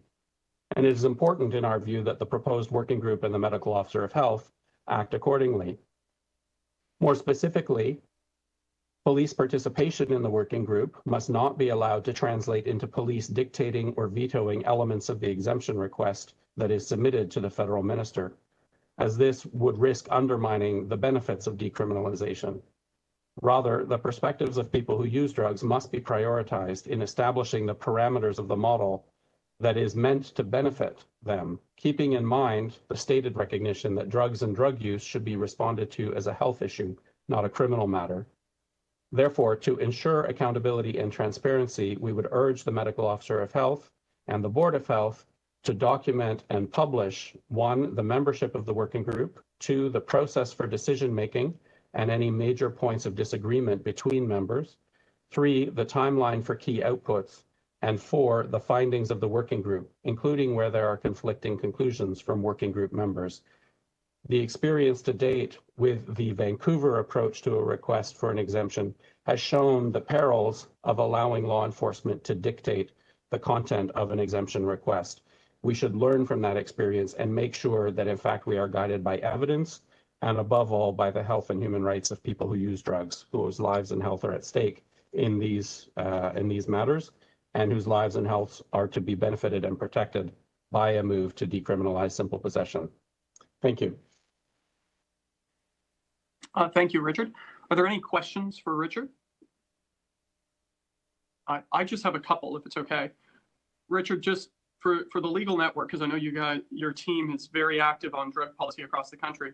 Is it the position of the legal network that there should be decriminalization only in municipalities that request it or across the country? Thank you for that question, Joe.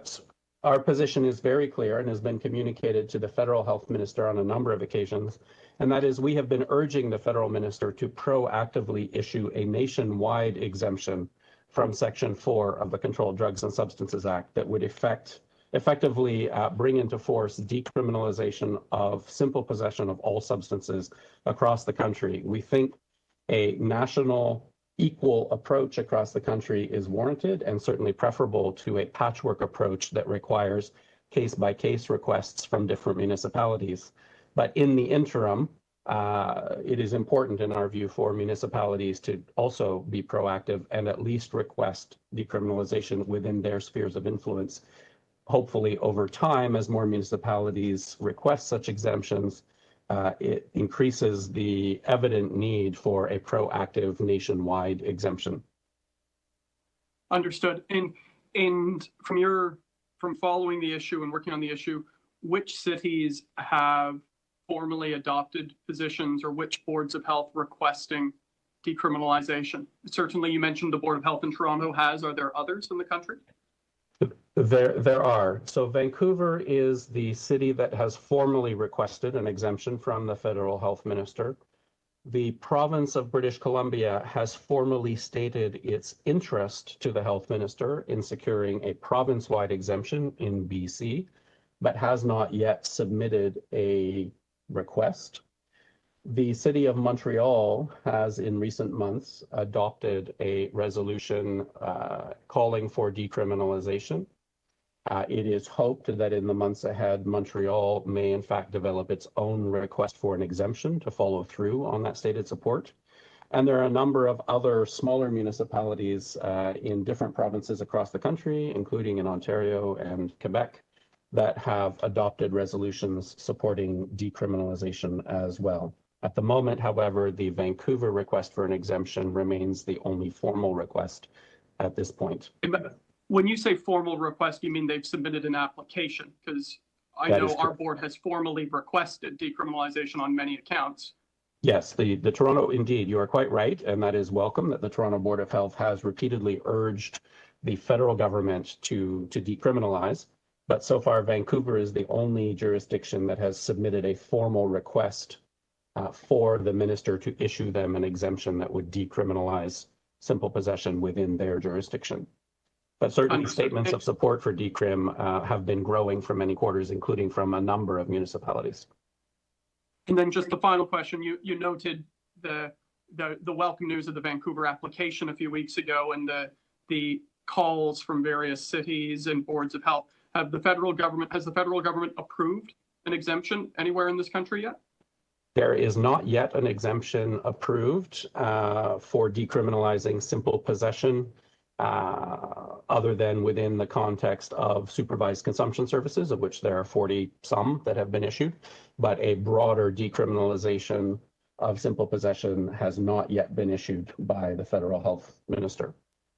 Okay, and then I guess just my last question, because, and I'll pose the same to Dr. Davila, but I consider you to be one of the leading experts in the country on this.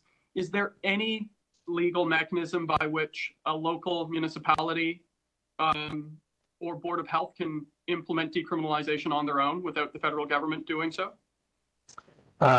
Strictly speaking, no, because the law in question that criminalizes simple possession, of course, as criminal law is a matter for federal jurisdiction, and the federal statute gives the federal Minister of Health the authority to issue exemptions.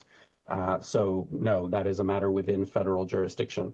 I think it is important to note that the power in the hands of the federal health minister to issue an exemption is importantly quite open-ended. The minister has the authority to issue an exemption to any person or class of persons in relation to any substance or class of substances in relation to any or all sections of the federal act. So it is quite open-ended, and it would be important for the minister to receive a growing number of requests to demonstrate the support for decriminalization across the country. It is also perhaps worth noting that there is nothing specifying that requests may only come from one particular kind of entity. Any interested party can apply for an exemption to the federal health minister. Understood. Thank you very much, Richard. Yeah, thank you. And thank you to the board. Okay. Next, I have Angie Hamilton from Families for Addiction Recovery. Do we have Angie on the line? I'm here. Welcome, Angie. Thank you for joining us. You'll have 5 minutes and you can begin when you're ready. Thank you for this fourth opportunity since 2018 to address the board on the status of the Toronto Overdose Action Plan. I'm the Executive Director of Families for Addiction Recovery, or FAR. FAR was founded by parents whose children have struggled with substance use disorder from their early teens. FAR exists because the needs of our families are not being met. We expect our children to receive treatment instead of punishment for being ill. That rarely happened in 2016 when we started, and 5 years later, it still rarely happens today. I'd like to thank Nicole Greenspan and Dr. Davila for their excellent presentations and continued hard work and dedication to the drug poisoning crisis. And it is so good to see the construction industry present today and stepping up to the plate and taking an active role. I'm happy they were able to meet with Minister Tobolo. I would point out that at Families for Addiction Recovery, we are losing family members, including minor children, and we have not been able to get a meeting with Minister Tobolo for years, which raises for me serious questions about access to government. I digress. I'd like to start by supporting the recommendations made by Richard Elliott and the HIV/AIDS Legal Network. For the fourth time, FAR supports Dr. Davila's recommendations, particularly the need to decriminalize possession of drugs for personal use and a safer supply. I only have 2 points to make today that I have not made before. The first is that I would like to respectfully request that the board move to amend recommendation 3A to the Federal Minister of Health to add the words, quote, everywhere in Canada, as opposed to on a city-by-city basis, close quote, so that it reads as follows, quote, use the authority under the Controlled Drugs and Substances Act to permit the simple possession of all drugs for personal use everywhere in Canada, as opposed to on a city-by-city basis, and further to support the immediate scale up of prevention, harm reduction, and treatment services, and close quote. According to the 2016 census, there were over 5,000 municipalities in Canada. We should not be decriminalizing on a city-by-city or municipality-by-municipality basis. Our criminal laws fall under federal jurisdiction. When someone is convicted of committing a crime, they are labeled as criminals, which can have serious and harmful lifelong effects. The same activity should be criminal or not criminal across Canada. How can the federal government justify criminalizing someone for possession if they're standing here, but not if they're standing over there? Decriminalization should be national in scope. Anything less is illogical, inequitable, and unethical. Secondly, since I was here last, the Canadian Society of Addiction Medicine, CSAM, has issued a policy brief in favor of the decriminalization of drug use and possession for personal use, a copy of which I've attached to my submission. I am a co-author. To summarize, the evidence is that criminalization is ineffective. The evidence supports decriminalization of drug use and possession for personal use. The evidence does not change based on where someone is standing in Canada. Thank you. Thank you, Angie. Let me open it up. Are there questions from the board for Angie? Okay, seeing none. Thank you very much, Angie. Mr. Chair, sorry, I missed you there, Councillor. Go ahead, That's Councillor. okay. I was a little slow on the draw, so thank you. Angie, thank you for your presentation. I just wanted to seek some clarification. How many times has your organization reached out to Minister Tibolo requesting a meeting or asking for information? And how many times have they responded? To be fair, starting about 5 years ago, we requested with Minister Elliott because Tibolo's office wasn't in place. So if you include the Ministry of Health and various, either the Minister of Health or Addictions and Mental Health, it's been 3 times. Okay, thank you very much. And with respect to your suggestion that we have a national approach, not a municipal or sporadic, maybe. I'm trying to struggle to find the right words. If we have a provincial approach, do you think that would make a difference as well? I recognize it's not the ideal. We definitely want a national approach to decriminalization of the small possession. This Board of Health has taken that position on numerous times. But in the absence of a national approach, would it be agreeable to have a provincial approach? Or is the absolute, we make the best of what we have situation and then take a municipal approach and grow it as suggested by the previous speaker? Well, personally, I think it is, as big as possible. So first federally, then provincially, then city by city as a last resort. If we can't get the feds to move, I mean, it's not in the power of the City of Toronto to make this happen nationally or provincially. So yeah, I mean, just the prospect of all the different rules and the work that's required to put in place, and we're in the middle of a crisis, it makes no sense to do this small scale as opposed to once and right large scale, like national. But yeah, if they're not doing it nationally, my next best would be provincially, and then the last option would be, city by city. Thank you. Sorry about the child interruptions. That's Keon. Sorry, folks. Thank you. Thank you. Thank you, Councillor. Are there any other questions for Angie? Okay, we'll then go on to our final speaker on this item is Colin Johnson from the Toronto Harm Reduction Alliance. Colin, do we have you on the phone?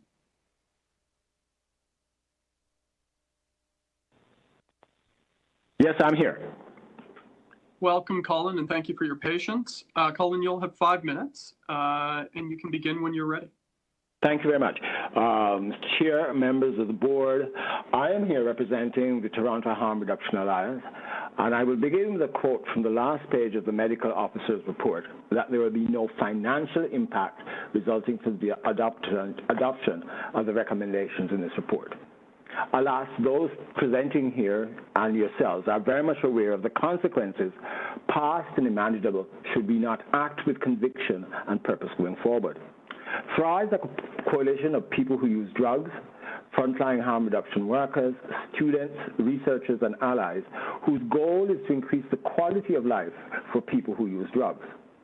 THRIVE rose from the ashes of the SCUC, the Safer Crack Coalition, which fought to bring drug paraphernalia to the city in the 80s.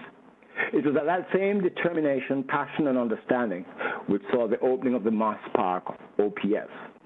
As a grassroots organization, we have observed the ebb and flow of political will does not often lend itself to the necessary action as perceived by those who use drugs. Now there's evidence-based research proving what people who use drugs, advocates, frontline workers, and organizations have been saying all along, that a public health social justice model regarding substances and their harms must be adopted, contrary to the naysayers who sip their second scotch in a supervised consumption site, or bars as we colloquially call them. I would be remiss not to mention the preventable deaths or the racist colonial underpinnings of the drug strategies set by governments and institutionalized over the decades. Nor can we ignore the mental health issues affecting everyone from service providers to certain populations. However, we now sit at a confluence of events. The pandemic, which has exacerbated the opioid crisis, demonstrated the viability of harm reduction practices, as well as calls for the decriminalization of drug use, anti-racism, anti-oppression, reconciliation to better serve specific groups usually lost in the shuffle. Much of this is mentioned in the report. Vicki Reynolds speaks of the zone of fabulousness, resisting vicarious trauma with connection, collective care, and justice, doing things in ways that center the people that we work with or people who are affected. In the past, TRA and other organizations making deputations have asked, not kindly at times, begged, petitioned, marched. So taking the report in the tone in which it was delivered, here's TRA's ask of what the city should be able to do on its own. Firstly, adopt the recommendations of the Medical Officer of Health, provide consistent and ongoing funding for grief and trauma support for frontline workers responding to the drug poisoning crisis, work in good faith with your provincial and federal counterparts, as trying as that might be to make real changes, move forward with the proposal to have law enforcement not respond to drug calls, and take a more proactive approach to the opioid crisis. Thank you. Thank you very much, Colin. Let me just see, members of the board, are there any questions for Colin? Okay, seeing none, we're gonna, at this point, we'll move it into committee for questions of staff. Let me see if there are any questions of staff. I have Councillor Perks. Councillor Perks. And then Councillor Wong-Tam. Thank you. I was wondering if I could get someone from staff to give me a little bit of insight as to why the decriminalization piece is so crucial to our overall overdose prevention strategy.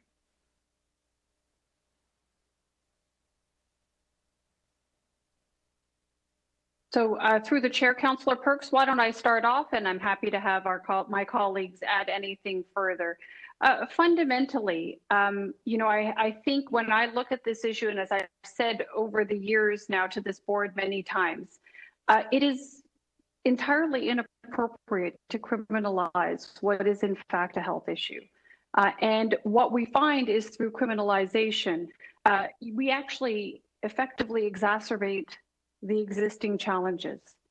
It actually moves people into further and further unsafe circumstances, and it actually effectively promotes unsafe use, thereby exacerbating the existing health challenges that exist within our community.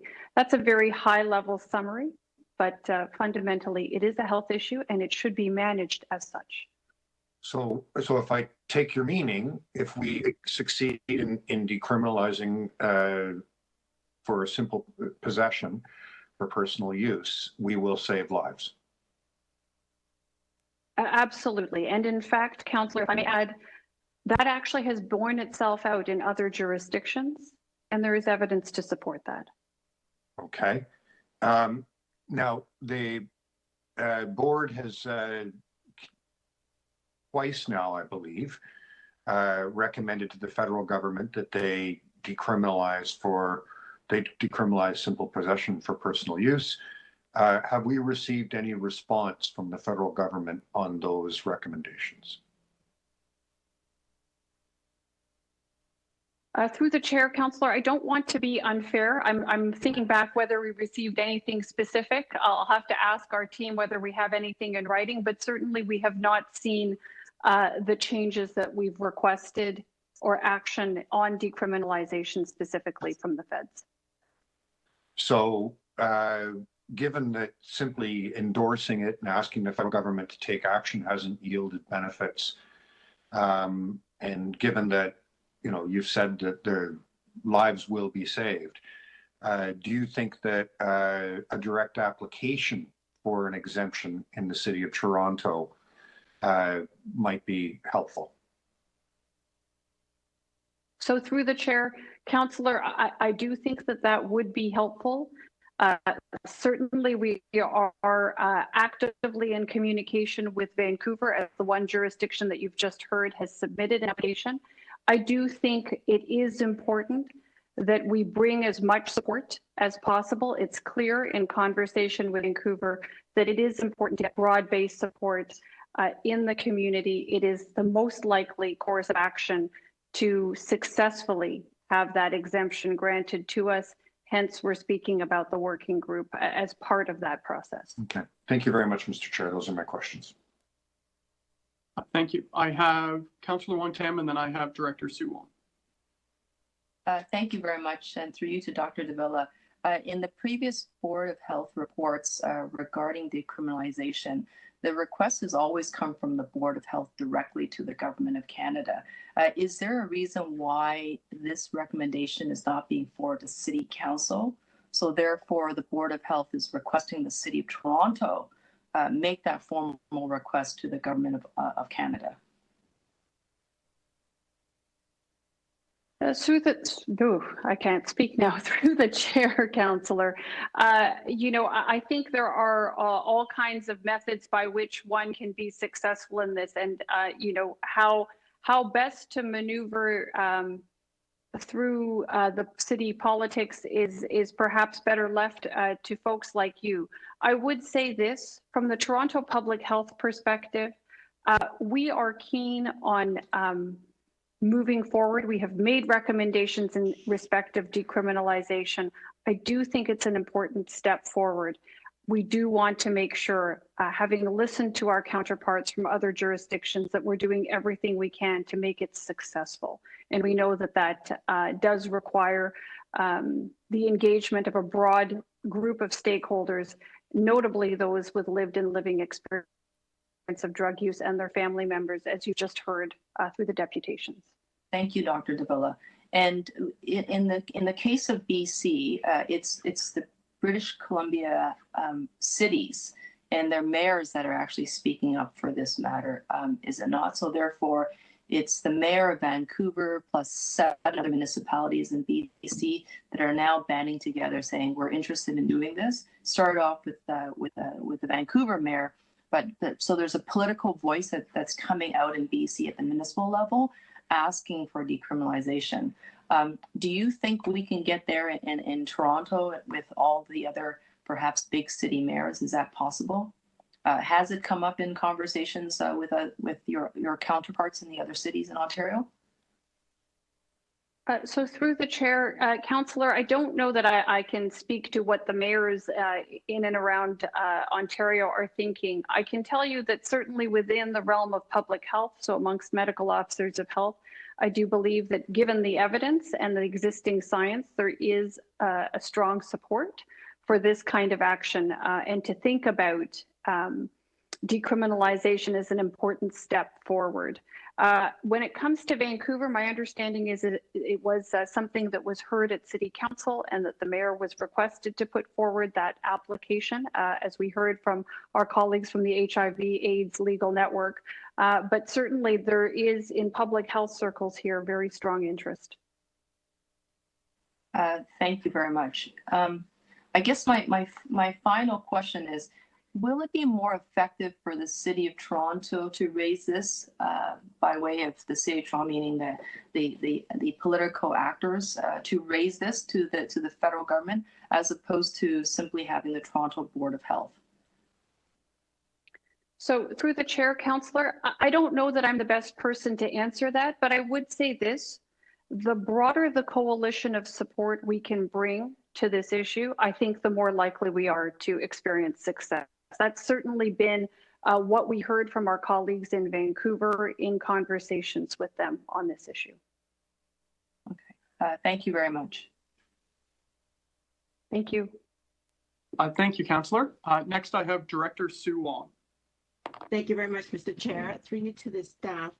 I want to go back to a slide that Nicole presented to the board earlier. That I noticed the data, Mr. Chair, through you to staff, that there seem to be some seasonal increases of the opioid usage. So I'm looking at one of the slides that looks like there's more higher incidence opioid use or death during the winter months. Did I read that correctly?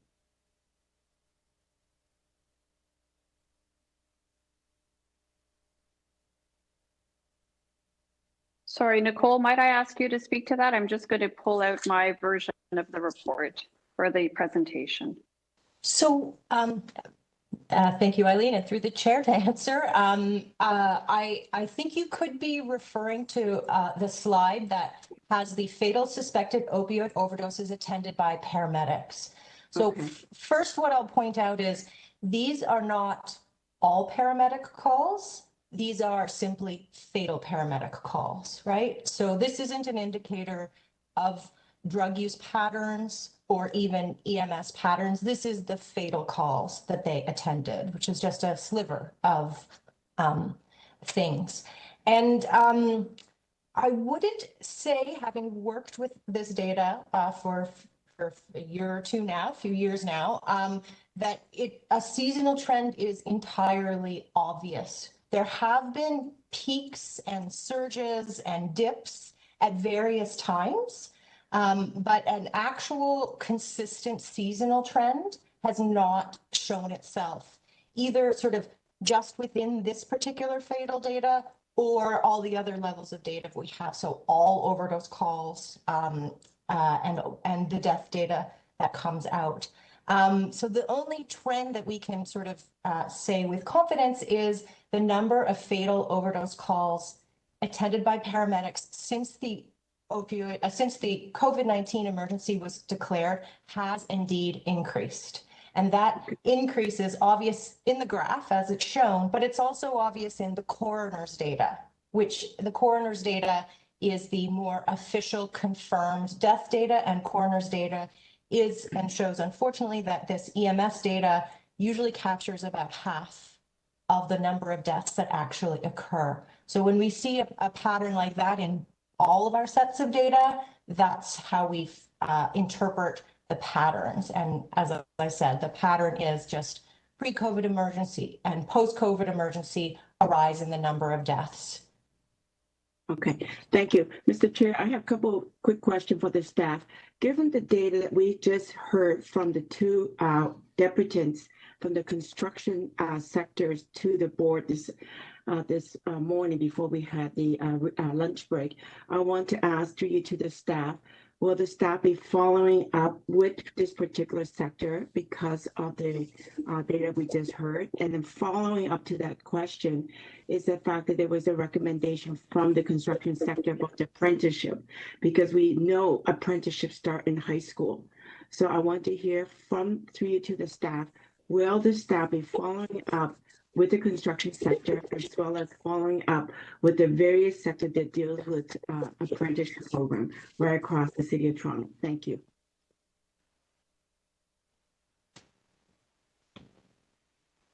So through the chair, I think we can say that, look, as far as we're concerned, as public health, we're interested in getting at the roots of any health issue. We are all about prevention.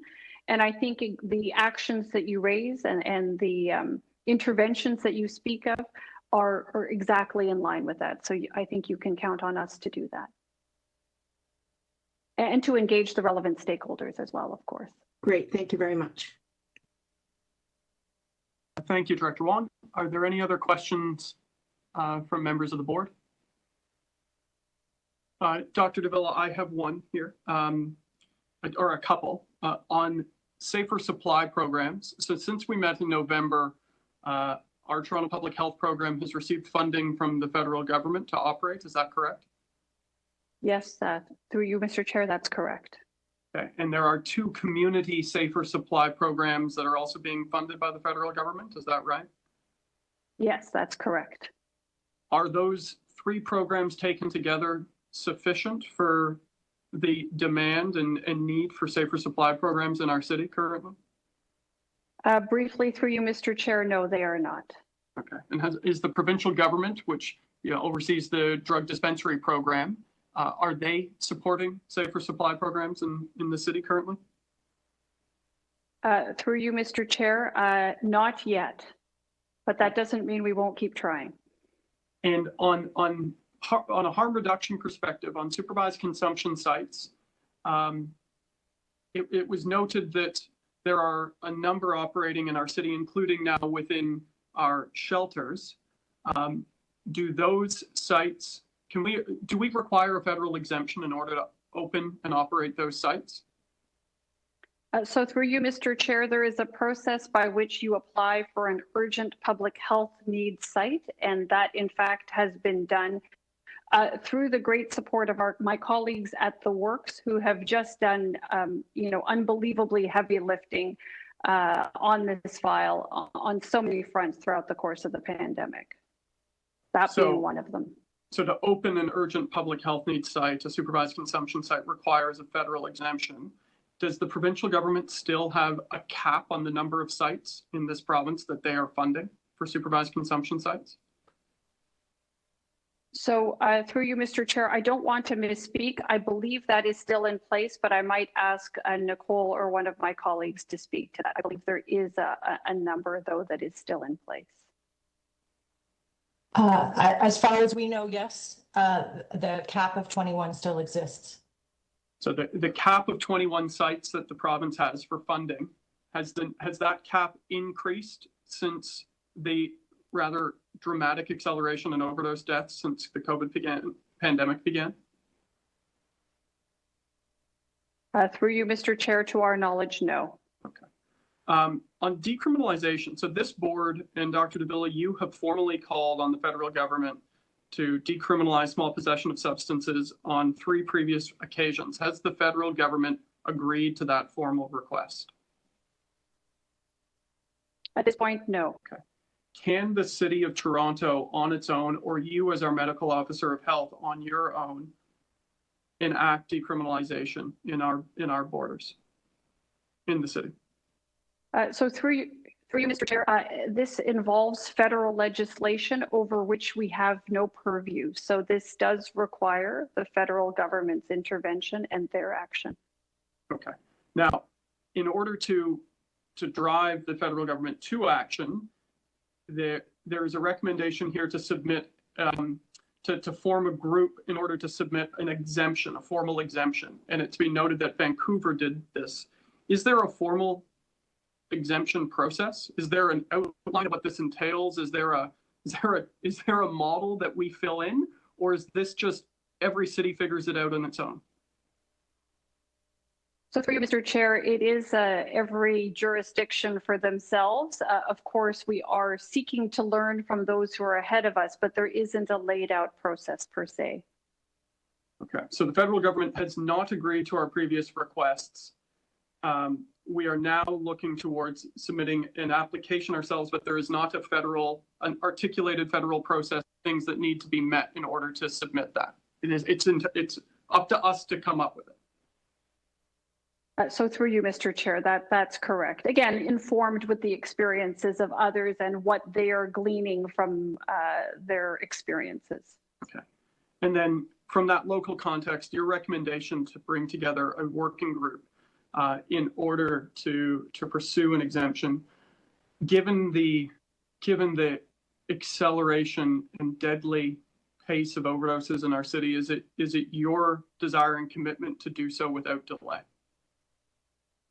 So through you, Mr. Chair, yes. The notion of decriminalization has been important to me and to Toronto public health writ large because of the nature of the drug poisoning crisis that's in front of us. We do want to see this action happen. We do want to see decriminalization. And above all, we want it to be successful.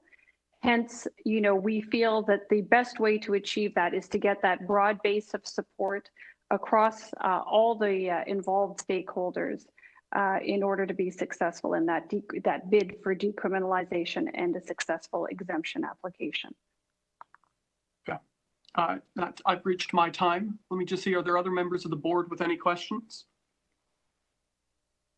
Okay, seeing none, we'll move it into committee for speakers. I will put myself on the list. Let me just see if there are others who wish to speak first. Councillor Perks. Thank you, Mr. Chair. I just, for the benefit of other members of the board, as you know, I represent this board as the chair of the Toronto Drug and Alcohol Strategy Implementation Task Force. And I will tell you that in practice, the organizations who are there, many of whom are frontline service organizations supporting people who use drugs, some of them are themselves people who use drugs. I will tell you that there is no successful strategy for dealing with the poison drug supply crisis that doesn't include decriminalization of simple possession. And that during the pandemic, for a variety of reasons, some of it having to do with the increased insecurity of housing, some of it having to do with issues with border controls, the crisis has become worse and worse and worse. We are losing record numbers of our brothers and sisters and family members to this crisis. And the devastation, not just for the loss of those individuals, but the pain to those of us who survived them, is one of the deepest and darkest tragedies in the city of Toronto right now.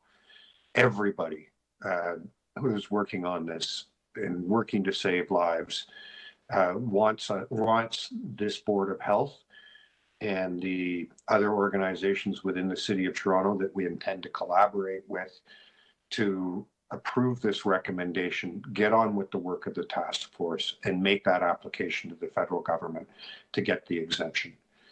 There are a lot of other aspects of the report here that I commend to you and hope you take a look at and think about seriously. But it's time for us to move beyond simply recommending that the federal government does this and move to developing an application and submitting an application for an exemption. I agree with those speakers that the preferred outcome would be to have the federal government simply issue this Canada-wide. I don't believe in practical terms that that will happen unless cities like Toronto and boards like the Board of Health take a leadership role. Finally, I wanted to draw your attention to some of the recommendations that are in front of us having to do with the horrifying lack of support from the province of Ontario for three of the pillars in our drug strategy work. The province of Ontario has actively interfered with our ability to expand harm reduction work by capping the number of safe injection sites or safe consumption sites available in the province of Ontario. They have refused to provide funding for those and similar programs, and they have walked away from the other two pillars of education and treatment, prevention and treatment. There are no meaningful resources from the province of Ontario to educate young people about a harm reduction approach to substances. There are a shockingly few resources available for the treatment and management of people. If you experience an episode where a treatment bed for you to dry out and get some resources or supports, you will not find it in the province of Ontario. They simply don't exist in any meaningful amount. There are a couple of little pilot programs, one of which we helped to develop here in the city of Toronto, but the scale of the problem compared to the paucity of provincial resources, it's there's a lot of things to be mad at the province of Ontario about. This one is costing lives and will be costing lives for years to come.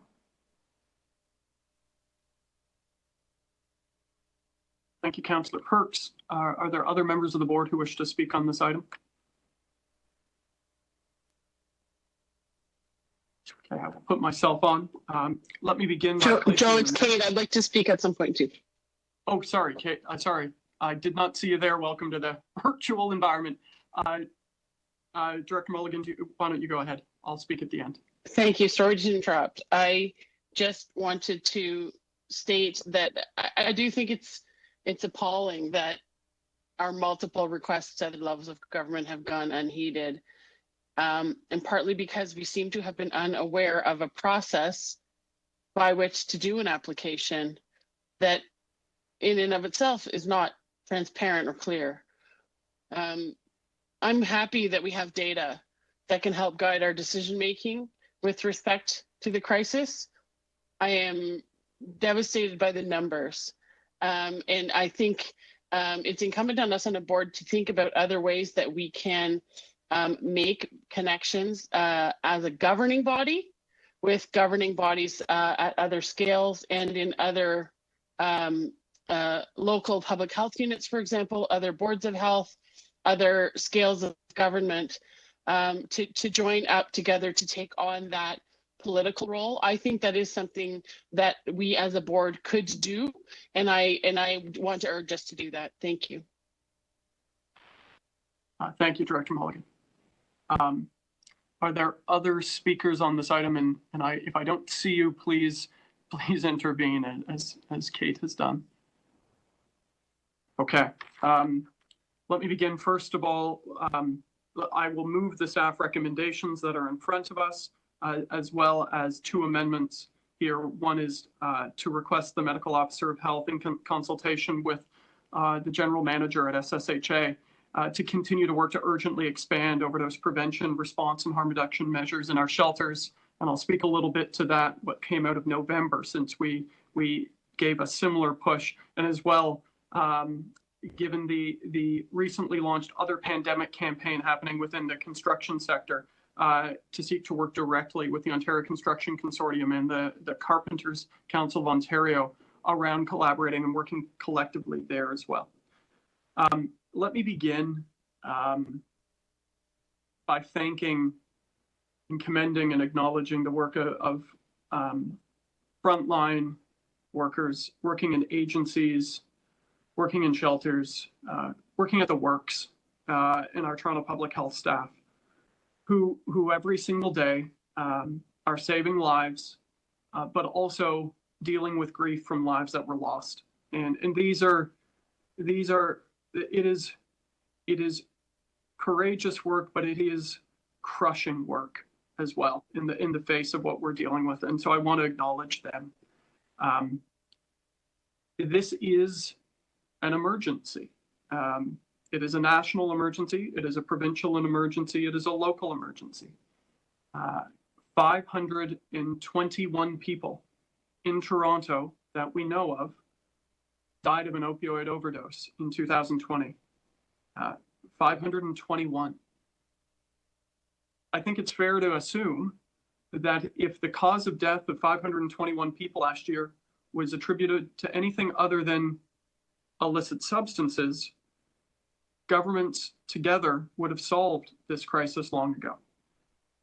The emergency and adequate response to this emergency is also being hampered and plagued by stigma, and we should confront that. All three levels of government and ourselves. Since we, in November, came together, I would acknowledge and recognize the steps that have been taken by staff in Toronto Public Health and in our community partners. Safer supply programs, something that we have been calling for and fighting for years, began in August of last year. 2 community partners received their funding for safer supply programs. And as of just a few months ago, we at Toronto Public Health have also received our approval and funding for a safer supply program, a long overdue program that is still insufficient in its scope, but in place. The integration of harm reduction services at a much larger level into our shelter, respite, and hotel program is life-saving, but only needs to continue to scale up. The peer witnessing program, the supervised consumption sites that are open in shelters, and the 3 more to come, the directives that have now been provided to all providers. This is moving from a model of shelters as a place where you sleep to a center of care. And it's critical, and it needs to scale up, just as grief and loss supports that have been put in expanded place need to scale up. I mean, we're in the face of emergency as a board that has been dealing with it, where we have so long as it continues, we have to fight with absolutely everything we have, every tool at our disposal, every resource, every point of leverage to save lives from a public health response. A public health emergency requires a public health response. I want to talk a little bit more about what we are going to do and are doing, but I would be remiss if I did not acknowledge and note the glaring absence of work in leadership and compassion on the part of the province. Nobody wants to see us point fingers at each other during a crisis. Everybody wants the three orders of government to work together during a crisis. That's very hard to do when we have a provincial government that caps harm reduction services, refuses to fund safe supply programs, does not invest in adequate treatment programs, and still doesn't even have a task force to deal with it. And so as much as I want our governments working together as is required, I will call out those who are not. And I will recognize, in the context of other governments, the federal government stepping in to support and partner on safe supply. Huge step. And I would recognize that there have been, especially from our federal Minister of Health, a willingness to open the door to the conversation about decriminalization. But opening the door without action is not sufficient. This board has called 4 times for decriminalization, 3 times. A 4th will come today. There is no decriminalization in this country, even though the federal government is the only order of government that can implement it. We have now reached the point that cities are submitting applications for decriminalization in the absence of a federal application process. I mean, we've reached that point. But we cannot sit idly by. Where we don't have the legislative tools, we should request them. We have no other choice. And so we cannot arrest our way to a solution, nor can we criminalize an addiction. We need evidence-informed health policy. And this isn't just health experts who agree. The Ontario Association of Chiefs of Police and the Canadian Association of Chiefs of Police are calling for decriminalization. Medical officers of health are. It is time. It is time. And locally, we will not wait. We will, just as Vancouver is now the first to do, we will seek to design in our own formal decriminalization model for our city and submit that formally to the feds. There's no reason for them to wait for that. They could do this tomorrow. They could. But if they will not, we must take the next legislative step and try everything. And I am seized with that urgency, and I think we should submit it without delay. Let me close. There was, I saw it outside of my window, an important protest as we were meeting here today at City Hall for members in the harm reduction community demanding more. And I will tell you that the pain, the angst, the anger for those who are demanding more is just and accurate. We should demand more, and we should fight for more, because these are preventable deaths. Thank you. Are there any other speakers on this item? Just a quick question to the mover. Yes. Sorry, Chair. I know it's so hard to see everybody in the screen, so I apologize if I cut you off. For your motion with respect to meeting with the Construction Consortium and the Carpenters Union, would you be agreeable to perhaps having a report back to this board, say September 2021? And largely the reason being is because rarely do we have an occasion where we have, I believe, very powerful construction unions coming to the Board of Health saying that this has now become their issue, and recognizing how this particular provincial government seems to pay attention to the construction and development sector. There might be a very important power of a moment that we want to seize upon. Councillor, could we move in the fall 2021, as we haven't had a chance to discuss the agenda forecast with the MOH? If you're amenable, if we say and report back in the fall 2021, that way we can just check in on the reporting time for Toronto Public Health staff to do that. Sure, absolutely. So not prescribed to September, but rather autumn 2021. That's fine. Thank you. And I'd ask Julian, the clerks, if you could make that friendly amendment there. Yeah, I sent her something, and maybe I should have explained myself a little bit more. I apologize. And so maybe to the end of your motion there is to just insert the word to report back to the Board of Health.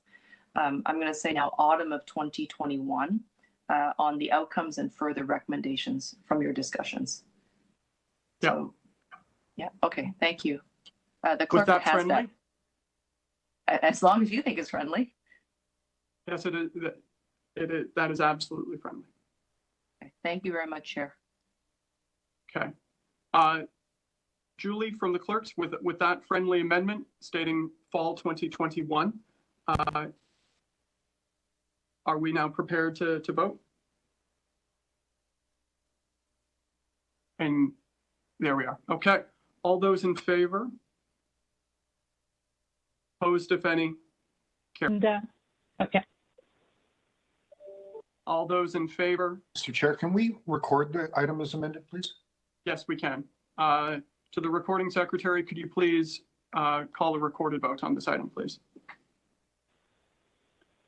Certainly, Mr. Chair. So directors, when I call your name, please unmute your mic, indicate your vote by stating in favor or opposed, and put your mic back on mute. Director Paul Ainsley. In favor. Director Ashna Bowery. Director Brad Bradford. In favor. Director Joe Cressy. In favor. Director Stephanie Donaldson. In favor. Director Angela Johnson. In favor. Director Mike Layton. In favor. Director Ida Lapreti.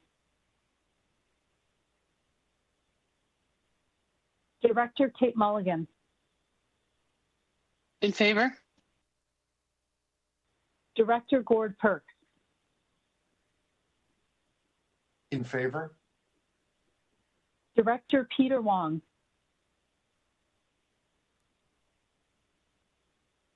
Director Sue Wong. In favor. Director Kristen Wong-Tam. In favor. Mr. Chair, that carries with 10 members in favor and 3 members absent. Thank you. That carries unanimously. Okay, members of the board, we have 2 final items. There is a speaker on one. So we now will proceed to item HL 29.4, 2021 Board of Health Procedures Bylaw Review. We have Derek Morin, who is a registered speaker. Do we have Derek on the line? Hi, can you guys hear me? We can. You can begin when you're ready, Derek. Okay, I'm just going to start my clock here. So in this report, it says, recommendations, the Board of Health direct the Medical Officer of Health in consultation with the City Clerk, the City Solicitor, and the Board of any proposed amendments in January 2022. One obvious amendment Dr. Davila should propose, since she is constantly cautioning against the spread of misinformation, is to have it say in the procedures bylaw in clear, unambiguous wording that not only do members of the public, as part of their freedom of expression, have the right to ask questions at these meetings, but that the Toronto Board of Health has a duty of full disclosure to the public and are required to provide us with full, honest, impartial, accurate answers to those questions. And why not? You're paid by the public and you work for us, hence the term public servants. As it stands, only the media are able to ask questions of Dr. Davila on the record. Why is anyone okay with only the media being able to ask questions of Dr. Davila on the record? I know I certainly object to that. So this is from R versus Polarinos 2001, where the British Columbia Superior Court said that the media have no greater rights regarding freedom of expression than any other citizen.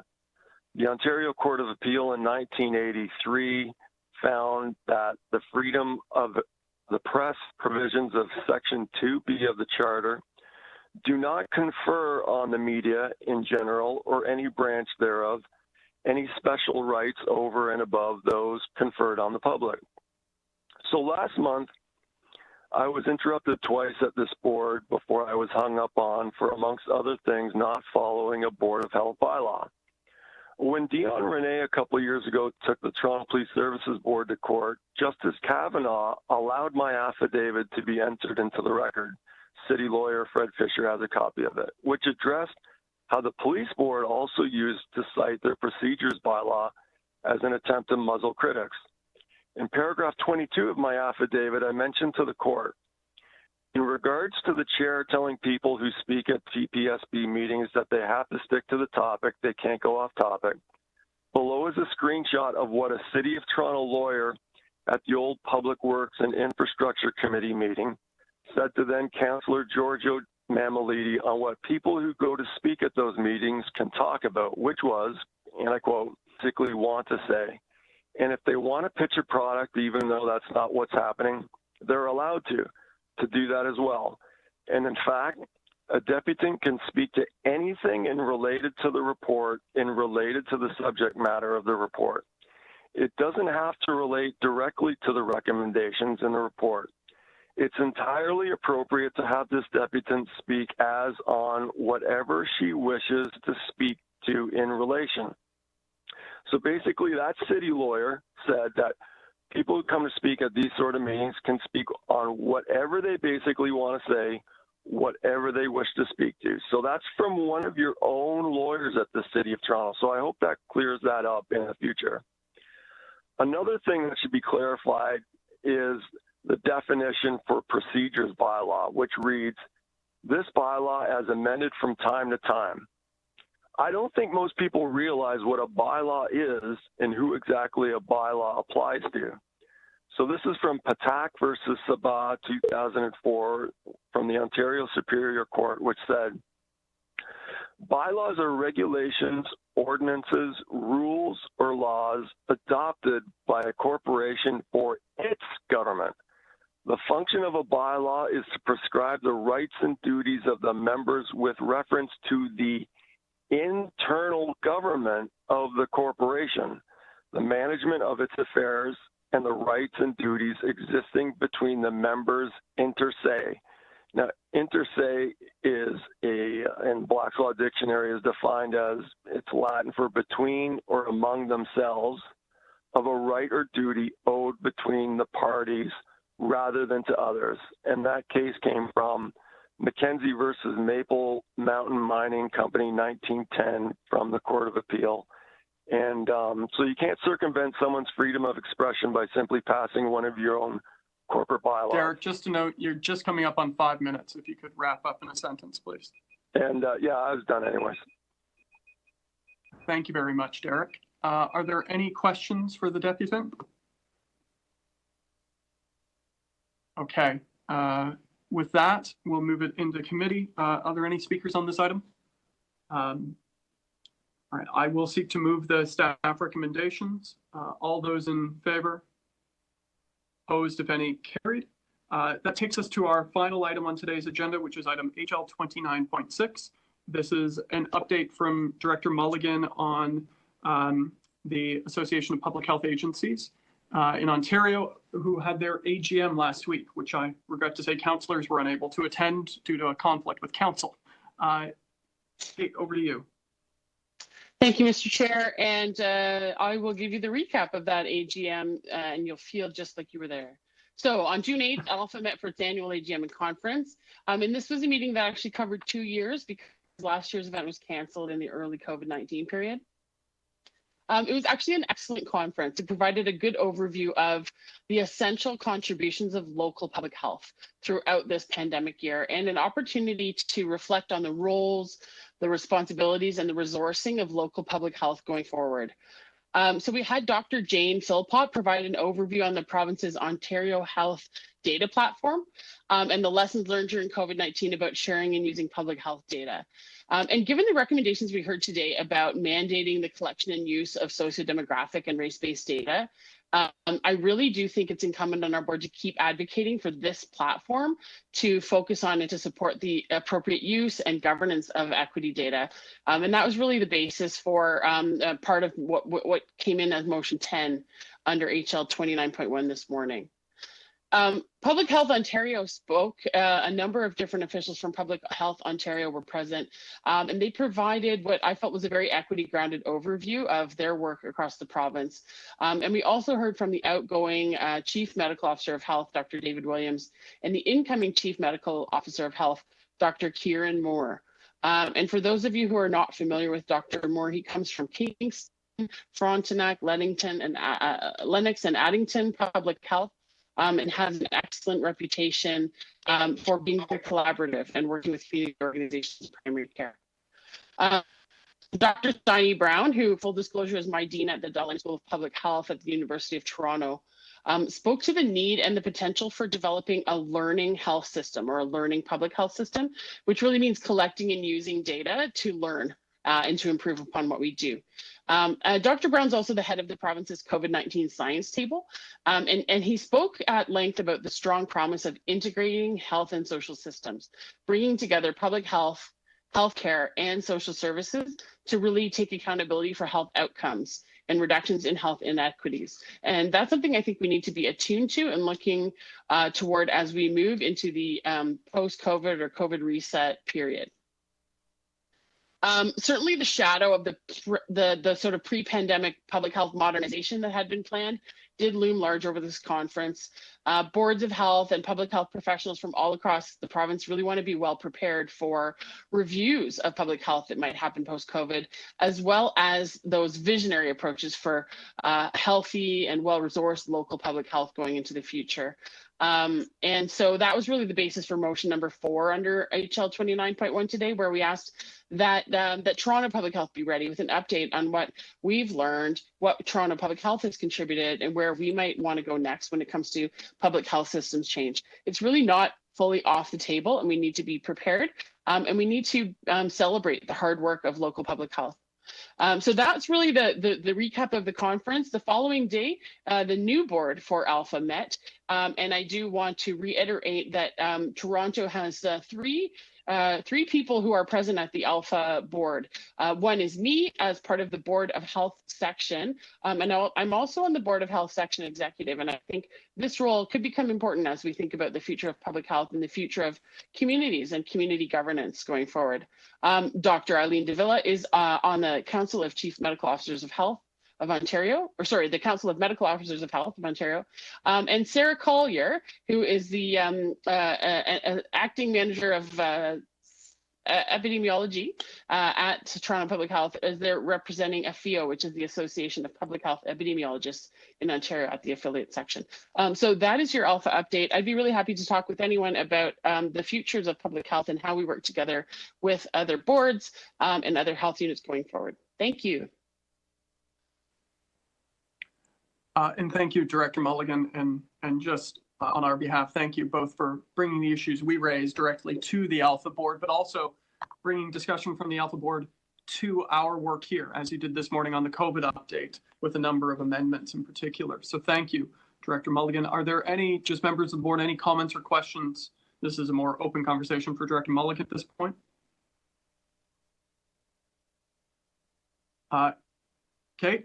Thank you. And we do need a formal motion just to formally receive this item, as it is an item on the agenda, moved by Trustee Donaldson.